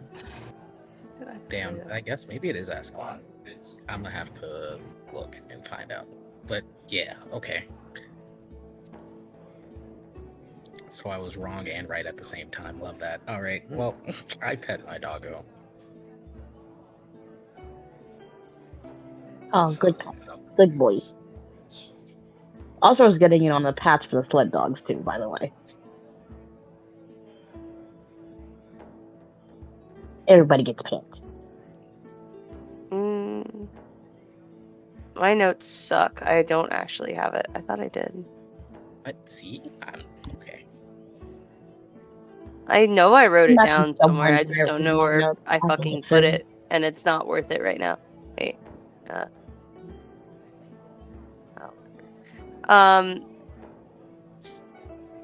So, Ascalon, your dog, is the name we'll go with, because you don't know it, unless you want to give it a new name. No. I feel like I named someone else Ascalon, but right. Well, continue.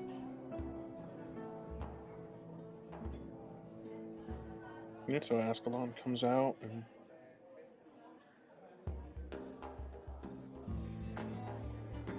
Does Ascalon look different, Ryan? Like, it hasn't been that long. It's been like a couple weeks. No. The dog looks hale and hearty and like it's been exercised. I'd So a imagine little it'd be bit bigger, though, tougher. right? Yeah, a little bit bigger. Puppies grow fast. So it's a little less like tiny. It's not that much bigger. It looks like it's probably to get real big, but it's starting to grow into itself. Would a collar have been provided of some sort by Jarlaxle, like as a gift? Or some sort of parting present? I don't think so.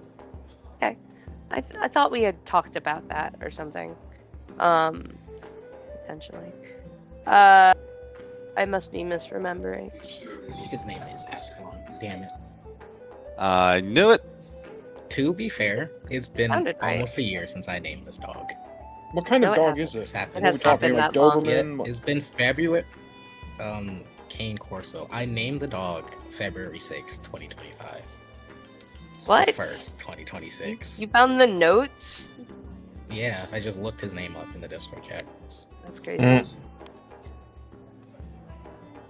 Crazy. Which is low-key what I was stalling for time to do, but I'm not gonna say that. I'll kill you. Real. Okay, so you have Ascalon. He looks not that different. He runs up to you in familiarity to greet you. Or actually, this is a very puppy thing to happen. He looks like excited to see you and walks over, and he's like wagging his tail so hard, his whole like ass is moving a little bit. And then he sees all the other dogs and gets even more excited and like beelines away from you to go play with the dogs. I'm so glad I have the doggo back. I was thinking about this last week. I really was.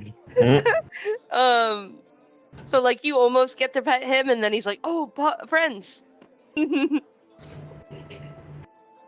then like he riles up all those like fucking huskies that start just like howling and shit, because that's what Oh, the now they're huskies love, singing. making noise. So it's real noisy and not great right now.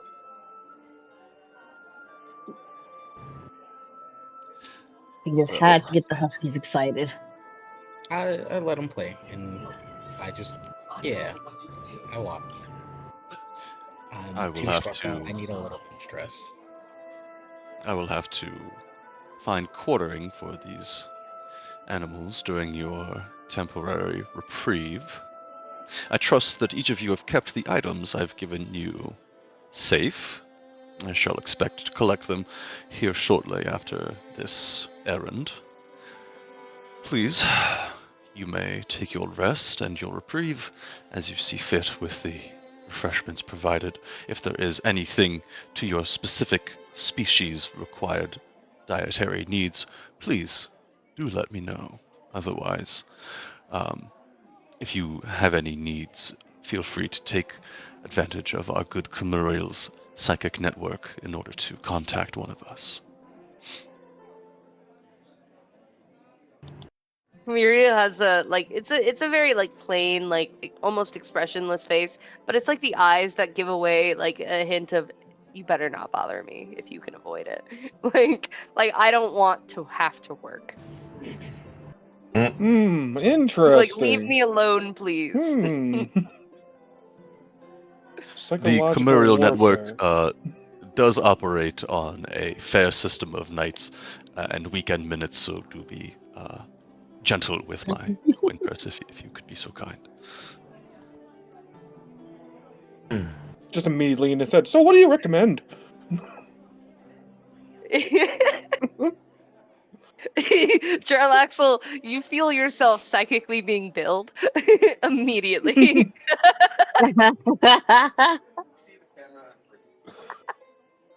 Your mic's not coming in, Ryan. Sorry, thank you. We see Jarlaxle like in the camera as he's walking into and out of frame, as he like tilts his head back and rolls his eye that you can see. Just, here we go. From Camiriel, Brogan, you get back. You know I can kill you by looking at you, right?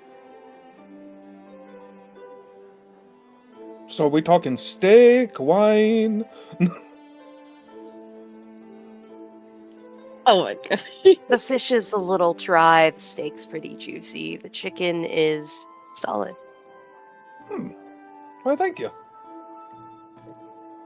All imported from the surface, because Relaxel is bougie. He spent top dollar on your comfort.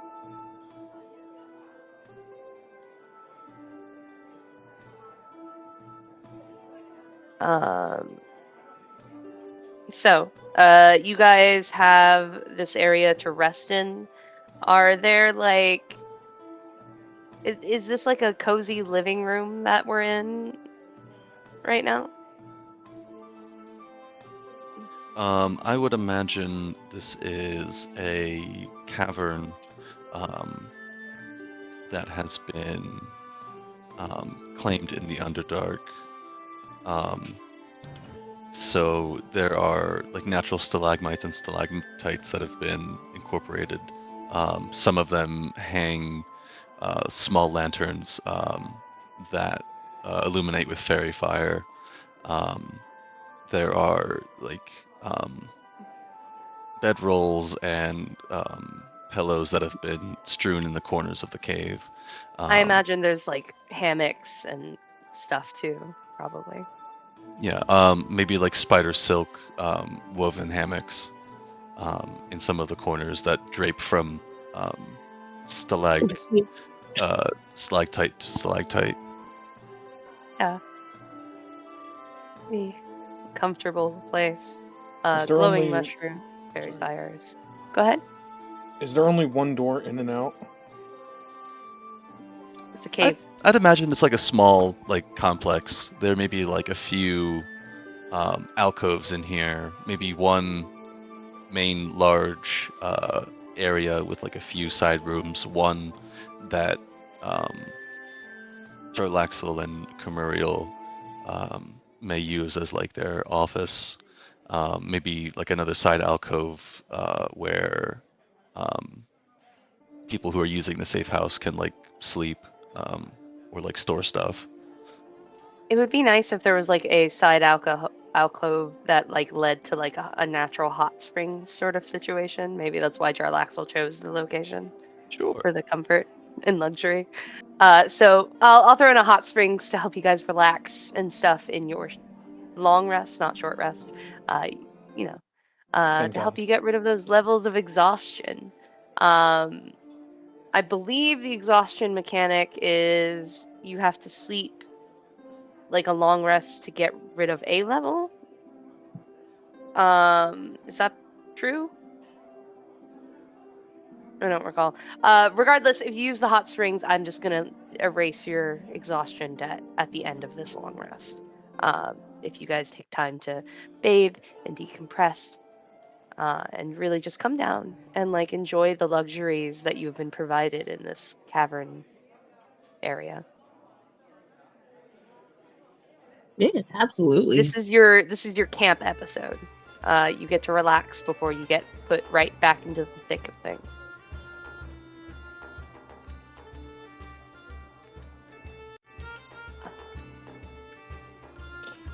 Well, I'm still fucking cold. I'm gonna go use that hot spring. I gotta play with my dog. I'm gonna join him in the hot spring.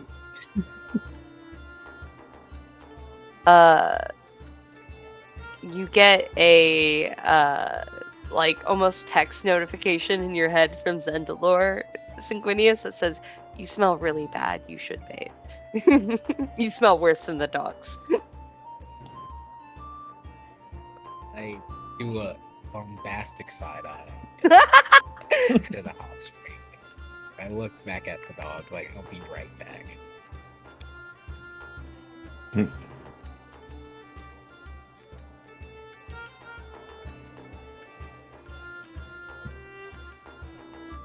also take all this head off too. What if you get in a fight? Yeah, trust me, it happens. With one of you, that'd be crazy work. As soon as we all get in the hot tub, Drows just come out like, gotcha, motherfucker. Yeah.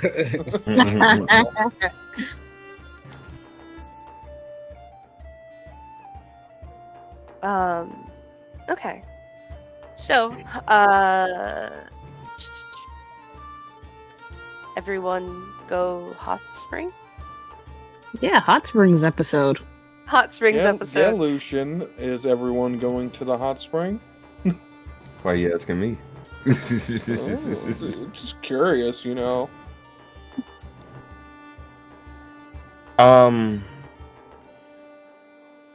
Lucian would wait for everyone to essentially leave, skedaddle, get the fuck out of there.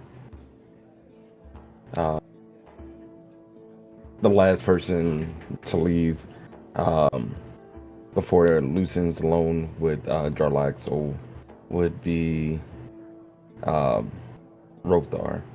And Rothar essentially he just runs up to Lucian and gives him a hug, you know, like doing his fatherly duty, checking his face for injuries and stuff, and Lucian just like lightly nudges his hand away, saying, I'm fine. Lucian would inquire about how his mother went and things of that nature, and he would ask his father to, you know, leave him for a bit. He'll join him in the hot springs in just a sec. He just wants to speak with Jarlaxle for a bit before joining him, and Rothar would abscond to the hot springs as well.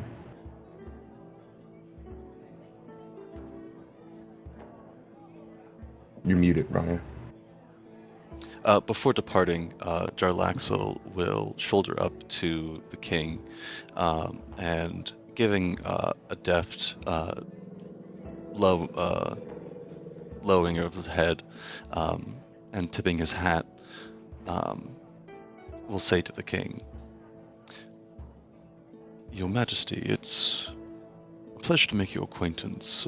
Do avail yourself. I didn't want to intrude. I understand the nature of your situation to be a delicate one, so forgive me if I've lacked any hospitality on your behalf. But please, do enjoy our hot springs. Rothar mimicking the professionalism and stuff, but like poorly. He's like, Rothar thanks you for your hospitality, and he will very much enjoy the hot springs. Right. Do excuse me. Prince Lucian. Yeah, Rothar fucks off. Yeah. Lucian would his head would follow Rothar as he leaves out of view before turning back to Jarlaxle.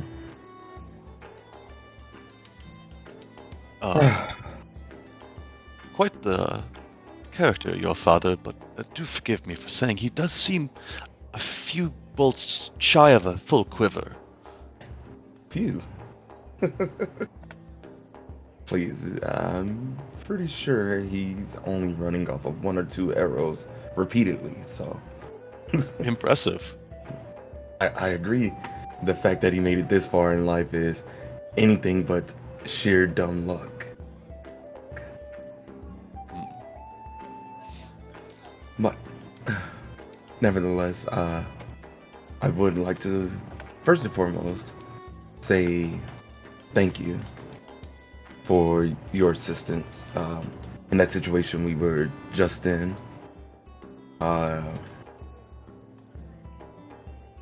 It would have been quite hard to get out of it without your assistance, but not impossible. But still, I do appreciate you, and I do thank you for holding up your part of the deal and assisting with finding Zendalor. I would have contacted you or thanked you earlier, but I was quite indisposed myself for some time. Yes, regarding that, actually, and here Darlaxel wipes at like a bruise on his lip. I did mean to inquire about that. I had been in the middle of a business dealing when I found myself suddenly on the other side of a captain's cabin, smashing a case of priceless brandies and whiskies.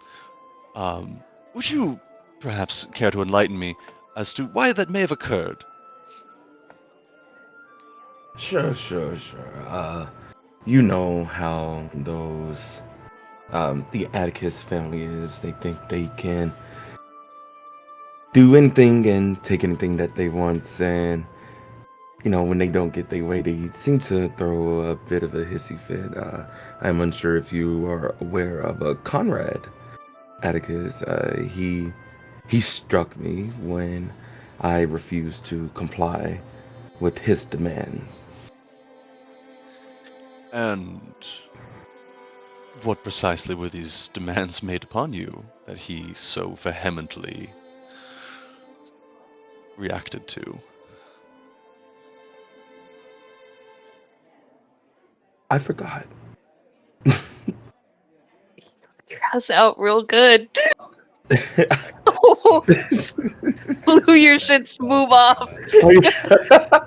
Truly, the what 1 minute I remember him saying something. I refused, and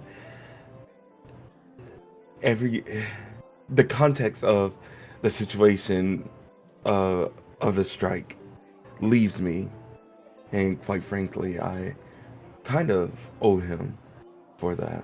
So I'm hoping to see him again soon. Even in the session recap, it doesn't say what you guys were asked about.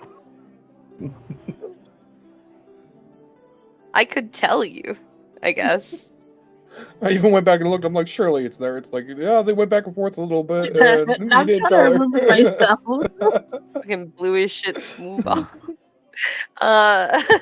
I believe he was asking for you to cooperate with him undergoing some experiments. I don't remember how much I told you, but he wanted to ask you some questions, and you weren't really cooperating. So he's like, fine, I'll get what I need. So, almost exactly what I said. When an Atticus doesn't get their way, they like to throw hissy fits and react in the only way that they know how, by flaunting their quote-unquote power. And he struck me.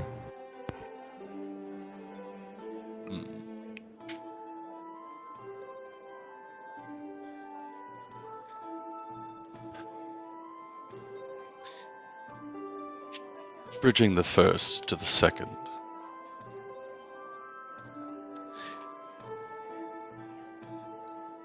I saw fit to lend a hand. I hope you do not find me overly altruistic, good prince, but rather practically pragmatic.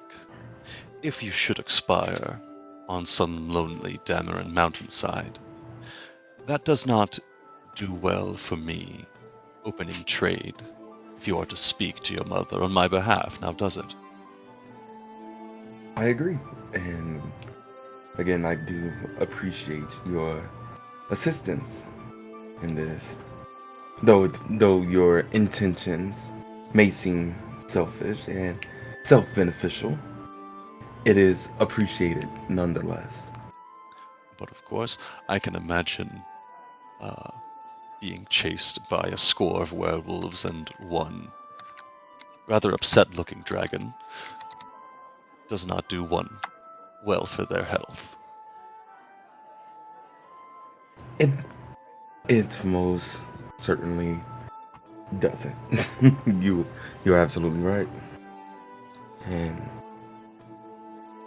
all of us were looking a bit worse for wear, except for my father, who just always seems to look the same no matter what situation he's in. It's almost quite terrifying.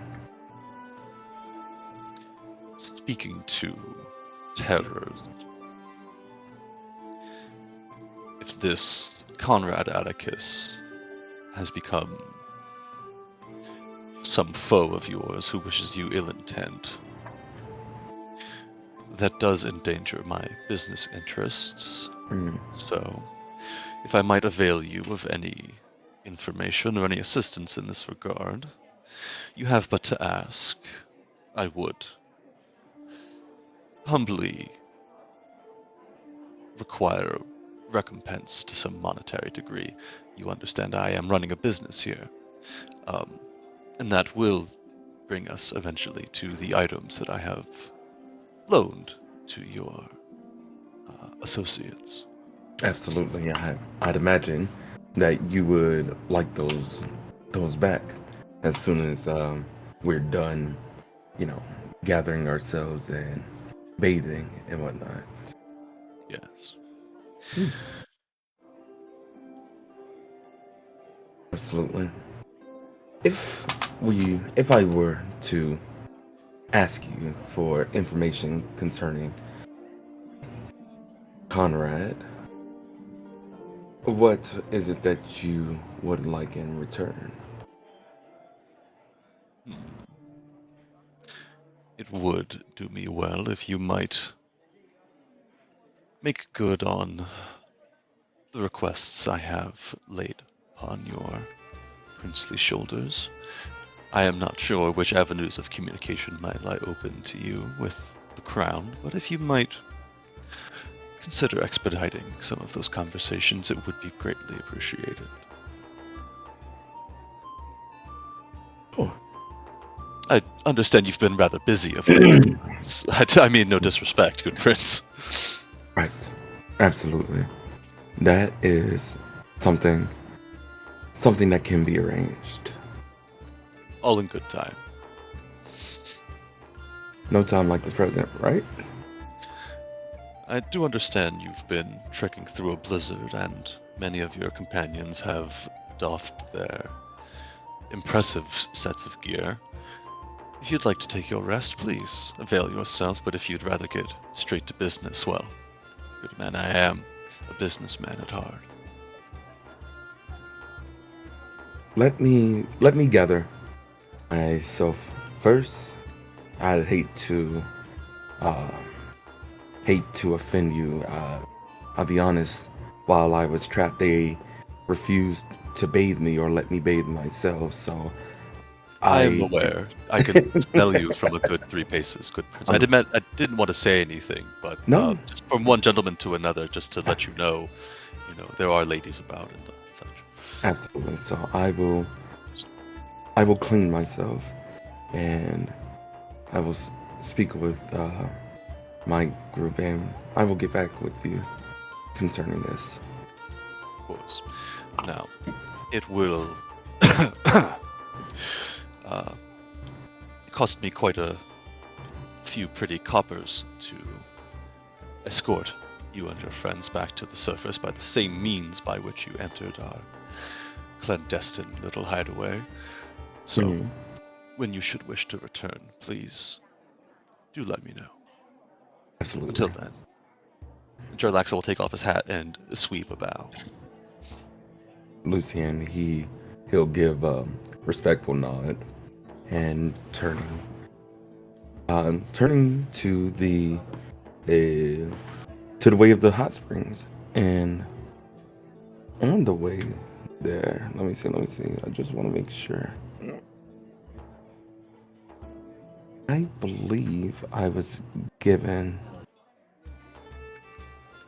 sending stone with direct communication to my mother. I would like to call her on my way to Hot Springs. immediately she will pick up. Mhm. like as if she was waiting on that call. Mhm. Lucian? Hello, Mother. It's great to hear your voice again, I must say. Are you safe? Yes, I am safe. Father is here, and my companions have come to pick me up, and they've picked up um an interesting fellow, Daxon, I think his name is. Yes. How is the night faring? Good. I am under the impression he was quite accomplished in Cormyr. It is, I hope, a beneficial asset that I've sent your way. He has some trouble where he's from, but that's all for our benefit, it would seem. I see. Um, how are you? I do have a few things to talk about, but most importantly, how are you feeling? That is not most important right now, Lucian. Indeed, it might not be to you, but it certainly is to me. I am becoming sicker, Hmm. Lucian.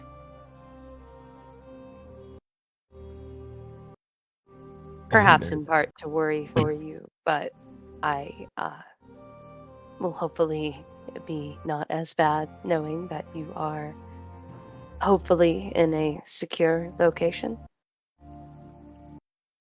Yes, I actually am in secure location. I have come across Do not quite. tell me where you are. No, I've had no intentions of doing so. Good. But I will say I've come across quite a fellow by the name of Jarlaxle. I'm sure that you are aware of him. You you can almost feel like the wave of oh hell no that your mother is holding back. Like she's trying to be refined, calm, supportive because she does intend for you to be king someday and she wants you to be able to make your own decisions. But her blood pressure went up just a second ago, like so bad. Oh, is that a joke? Are you making a joke right now, Lucian? I am not. He's actually been quite helpful on multiple occasions to me and my friends here. Have I not drilled in you the lessons of what he did on our land? Yes, you did. And knowing this, what have you agreed to with this man, Lucian? It's a minor thing. Minor? I would like to say that it's a minor thing. He has a kill on sight order in Damara. What have you agreed to?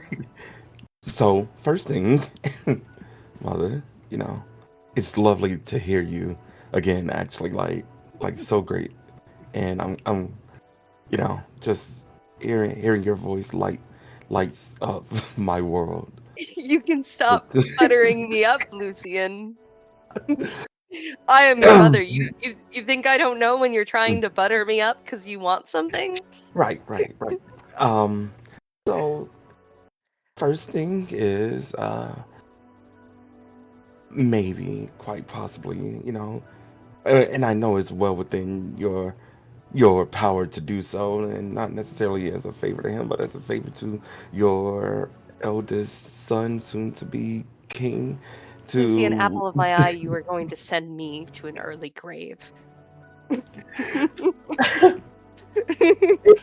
You could lift that kill on sight order for Jarlaxle, that would be that would be most beneficial to not only us, but to the future of Damara. I do believe. You Now, want me to allow a usurper, a tried and true charged usurper that my father and my mother banished from the lands with a kill on sight order. You want me to just make that poof disappear? You think that's going to be a popular political decision? Like, even like completely, if I were fine with just completely spitting on the legacy that is Gareth and doing that, you think that's going to be a great political decision for me? You see, Mother, I do believe that the way that you're kind of looking at things is kind of like short-sighted. I am more so looking toward the future of Damara. Like something that could Oh, a be held future in where a Drow kingdom is put right smack in the middle of our territory like it was the last time? I mean, not necessarily a Drow kingdom, but like maybe they have some sort of what do you call it? Like a space, like a building that they can take up. An You know, embassy? an embassy. Yes, exactly. Just to maybe put this little detail in. Hmm. In your grandfather's time, in the time of Gareth, um, there was another instance that might not be dissimilar to what to what Lucian is looking for. In a time where orcs were very unpopular, this is just around the orc wars on the Sword Coast. In a time where orcs were not seen very positively by the public perception, there is in Damara a settlement of orcs called Palacechuck, and there are stories of heroes who had arisen in your grandfather's time that had come from Palacechuck, from this unlikely settlement of orcs.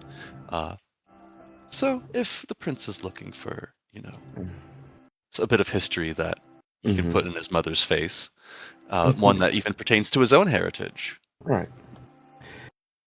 I mean, what is Damara if not a land for people for change? I mean, in all honesty, yeah, if you don't mind my saying, uh, the popularity of the Dragonsbane family hasn't been the best, with father taking the role as king. An orc, mind you, a group of people that were, pretty much looked down upon in Damara. Lest we forget that. Marrying your father is probably my least popular political decision regarding my constituents, and yet it is not one I regret. And you see, you managed to get you hit a soft note with her a little bit. You're pulling on her heartstrings. You know your mother. I say this to say that Jarlaxle has been quite beneficial to me and my compatriots. And I sincerely mean this. We probably wouldn't be here had it not been for his assistance. And I know it is not the popular thing to do, but I see a great future for Damara, and I don't want to disregard anybody's legacy or undo anything that anybody has done in the past. But if I am to be king, then I would have to understand our enemies and quite possibly forgive them. Forgive but not forget. I understand what Jarlaxle has done. Do I trust Jarlaxle? Not as far as I can throw him. But he is a man that has helped the continuation of the lineage of the Dragonsbane family. For his own self-interest, so I will allow trade in Damara. But I agree there is value in him saving your life. Obviously.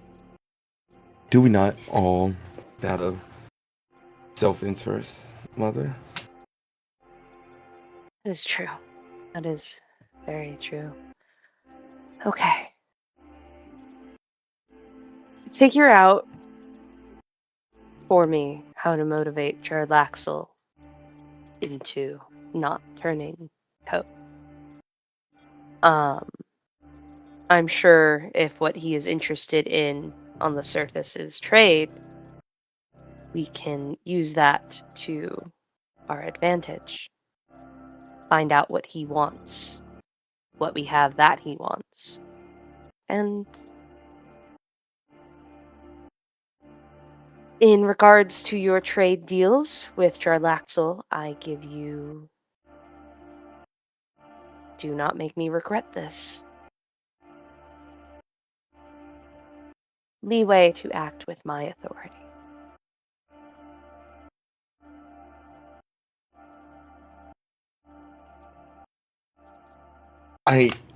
Okay. I do want to point out that I do have father here with me. So like if you would like for me to confer with him before making any decisions of my own, then that is quite possibly. Lucian, Lucian, do you think I've given your father any power in Damara whatsoever? Apologies. It was a bad joke on my end, Mother. You know damn well we just make that man think he has power. He likes his crown. Smash cut to Rothar doing a cannonball into the hot spring. Oh yeah. Just butt booty ass naked. I gave him permission on your first name so long as I could give you your middle name, and he named you after himself. He wanted to name your other siblings after himself as well. Wait, so your name's Rothar Lucian Dragonsbane? Yes. Hey, why don't you run your fucking business over there? Huh? That is actually a publicly known fact. People call him Lucian Dragonsbane for short because they don't want to confuse him with King Rothar. Yeah, lizard, mind your business. I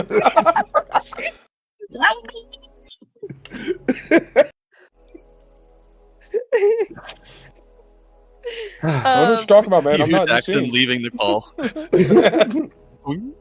Just the awkward moments where Daxton's Echo walking out with a towel around his waist just stops, seeing Lucian just turns around. Another quick question. Thank you, by the way.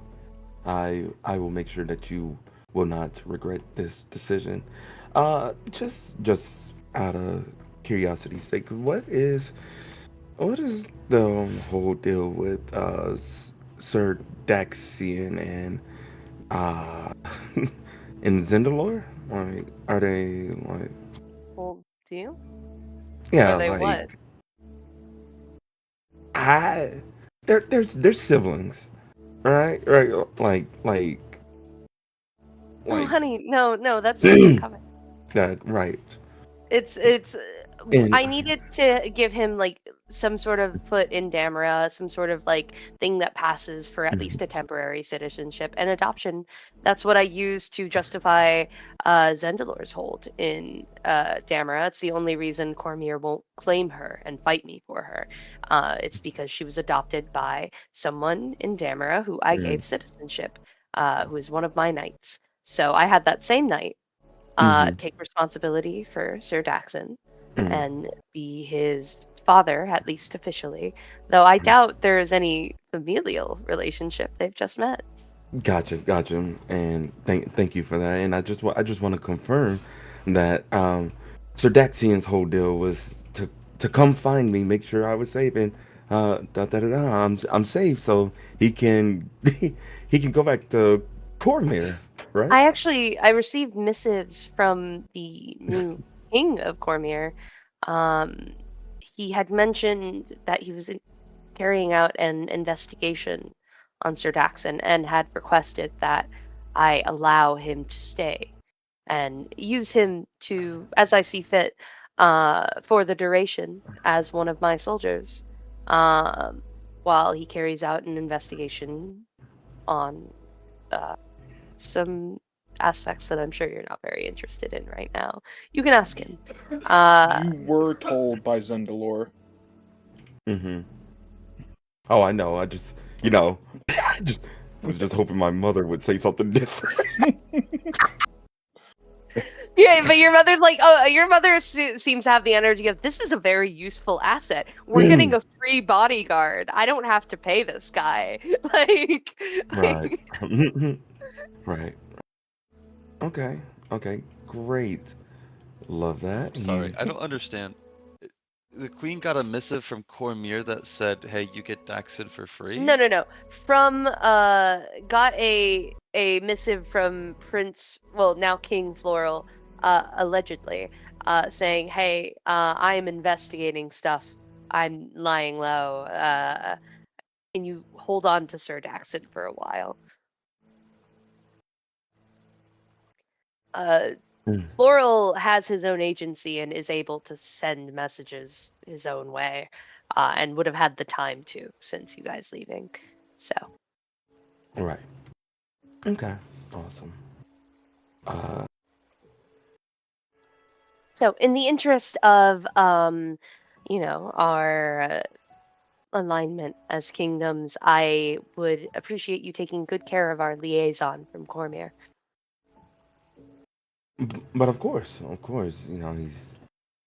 he seemed to have warmed up quite well to everyone here, and I'm sure it will be more of the same once. I'm once sure we get to Zendalor know one appreciates having another psionic around.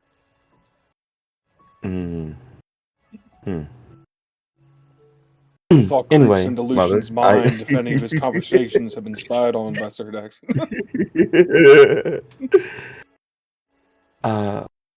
I do have to bathe.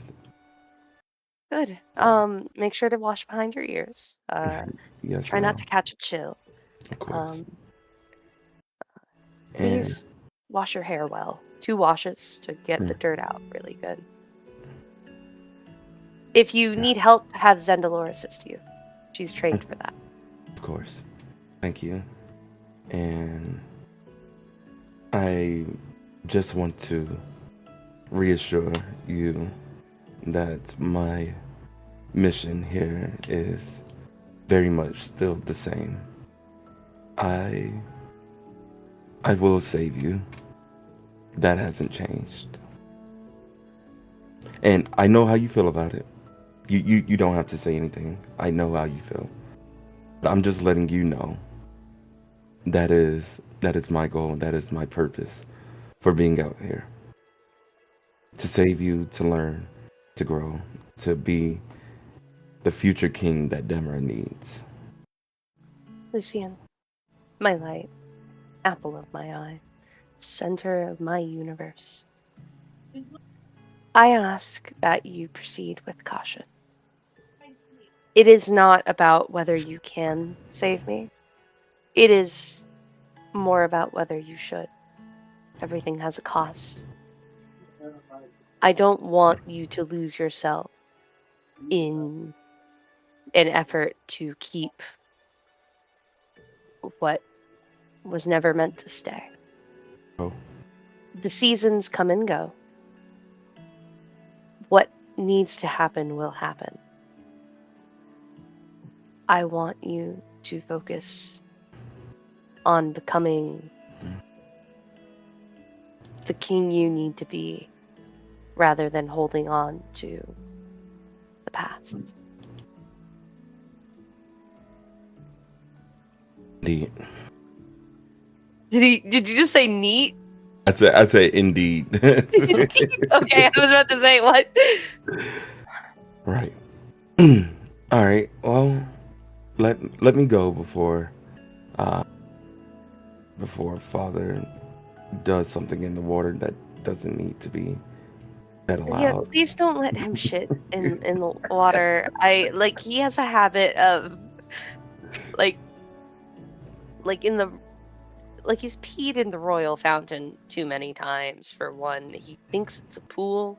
Like, please just make sure he doesn't embarrass us too You much. just hear from down the hall. Oh, what the fuck? Got it. Gotta go. Love you, mother. And I adore you, Lucian. I don't back and I head towards the spring. Damn, that was like 20 sending messages. Yeah. Yeah, basically. Nah, it's a cell phone. Don't worry about it. T-Mobile minutes are fucking going up, though. Oh, yeah. It's fine. The taxpayers are paying for it. Truly. Hi, this is Goblina from G-Mobile. It seems you've run out of minutes for the month. Yeah, I'm the prince, so thank you. Bye-bye. Oh, G-Mobile, as in Goblin Mobile, you Yes. son of a bitch. Beautiful. No notes. So I have placed a map. You can place your tokens on this map to show where you are in the hot springs. Ooh. Just for placement on next week. Ryan has acquired a hot springs map. I have put Zendalore and Pavlov on either end. But I would imagine that like hung up somewhere there are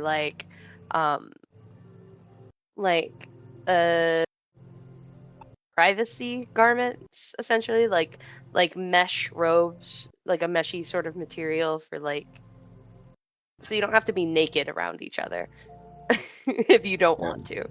Pavlov got put on the girl side. What? Why is he on the with girl bros? side? Pavlov's on the girl side. Yeah, because he's that feminine. Oh my gosh. So I imagine like mesh kimonos or something are offered, like spider silk kimonos. If you guys choose to wear those, so you can undress. I'm gonna have Zen just be right here at the edge of the water. I'll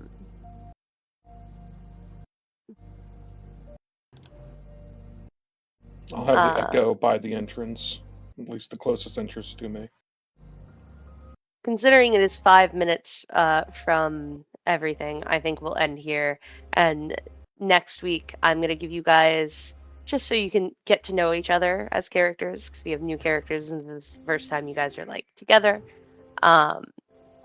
Give you guys time to have like a camp episode, just like you talk and roleplay and stuff. Just chill, no combat. You can have your long rest. Enjoy yourself, and then I'm going to throw you back into the frying pan the very next week. So to our understanding, he's putting us back where he picked us up. He's not going to put you right back. He might put you in like that nearby village, I think. Which is probably somewhere already habitable? razed to the ground. You have no idea. You're just going to be taking 8 hours to sleep. 12 hours if you choose. but like 8 to 12 hours maybe to like come down from all of that before going back into Damara. Mm-hmm. It's alright, we'll have a much better chance when we're well rested.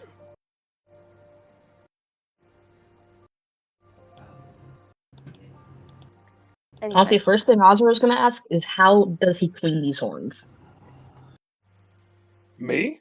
Like, what is scale maintenance? What is it? You gotta have guys gosh. technically special have oil? a trained handmaiden who can help you tend to your sanitary needs. She will not be happy about it if you make her work, though. Yeah, Absolutely not. No. Yeah, but like her job is literally like, oh, you care for the queen.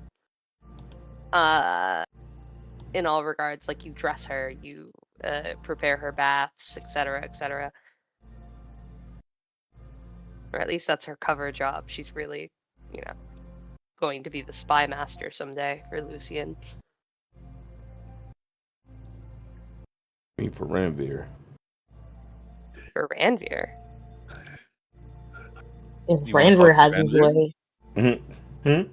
If you want to talk to Ranveer with the last few minutes, No. I you're was welcome. I was saying like she's gonna be the spy master for Ranveer when Ranveer takes over Lucian's body. Holy shit. Yeah, that is the case. Yep, I think That would be Ranveer's just crazy. waiting for Lucian to turn level 20 before he's taking over. But little does he know, I'm gonna multi-class into like 5 different classes and then just fuck up the spread. Never hit level 20. 19 in every class. Yeah. Insane. Yeah, I'm gonna take 3 in Artificer, maybe 2 in Monk. I don't know. I'll even throw in the Druid in there. Level. Yeah. some Paladin as well. Hell yeah. Just, like, He go does end across up the taking board. over your body. He's like, what the fuck is this? What is this build, bro? Exactly. Yeah, he mid-max some shit. I feel like I am in a Goblin Chop Shop Maserati. What is this? Exactly. Why is my engine light on? I don't have an engine light. Oh my goodness. The blinker just keeps going off, and I can't find the switch. What is this? What's going on? Insane.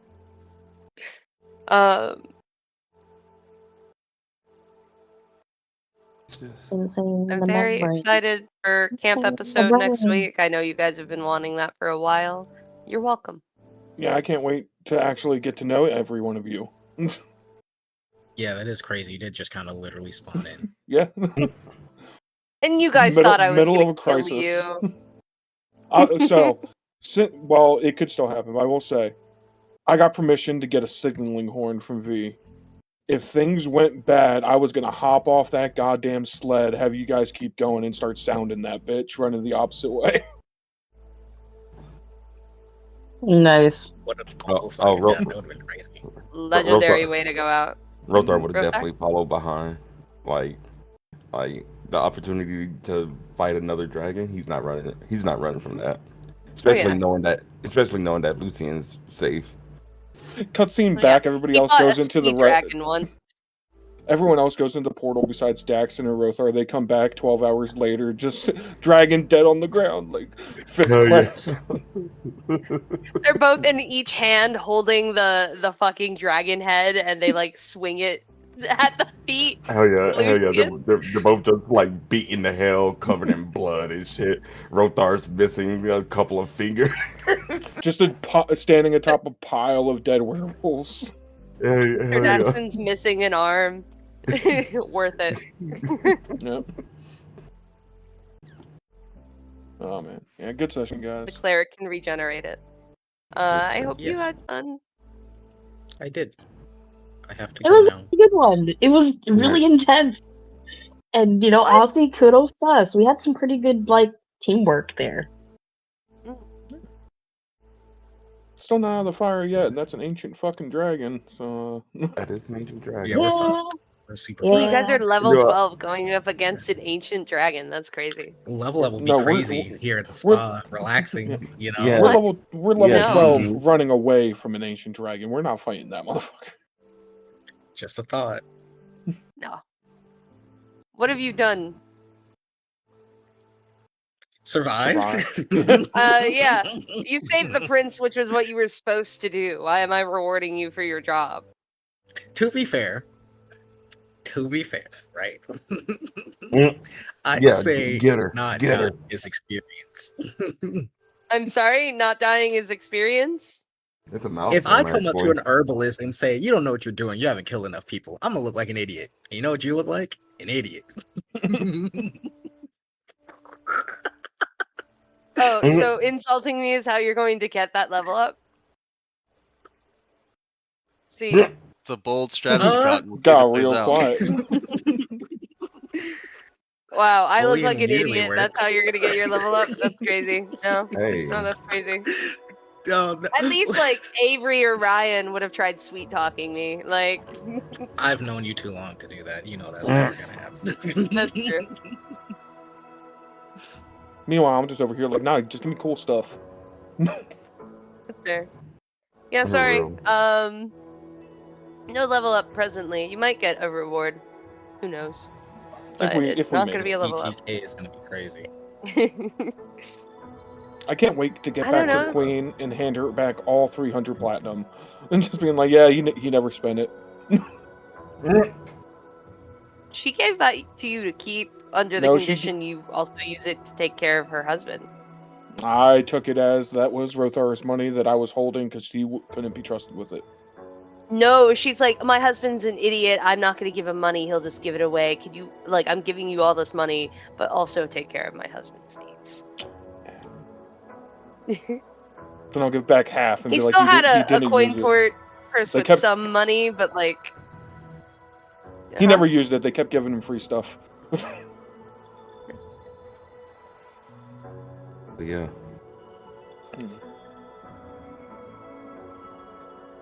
Alright, gamers. We gotta hop off for the night. Good night. Yeah, Not a I night. gotta See you guys prep next some dinner for tomorrow. Have a good one. Bye-bye. Bye. Bye. Bye. But yeah, tonight was really fun. I liked it. We definitely got to collab more before the session. But honestly, kudos to us. I'm proud of you guys. I'm proud of us guys. It's hard to All right. collab. Yeah, have a good one.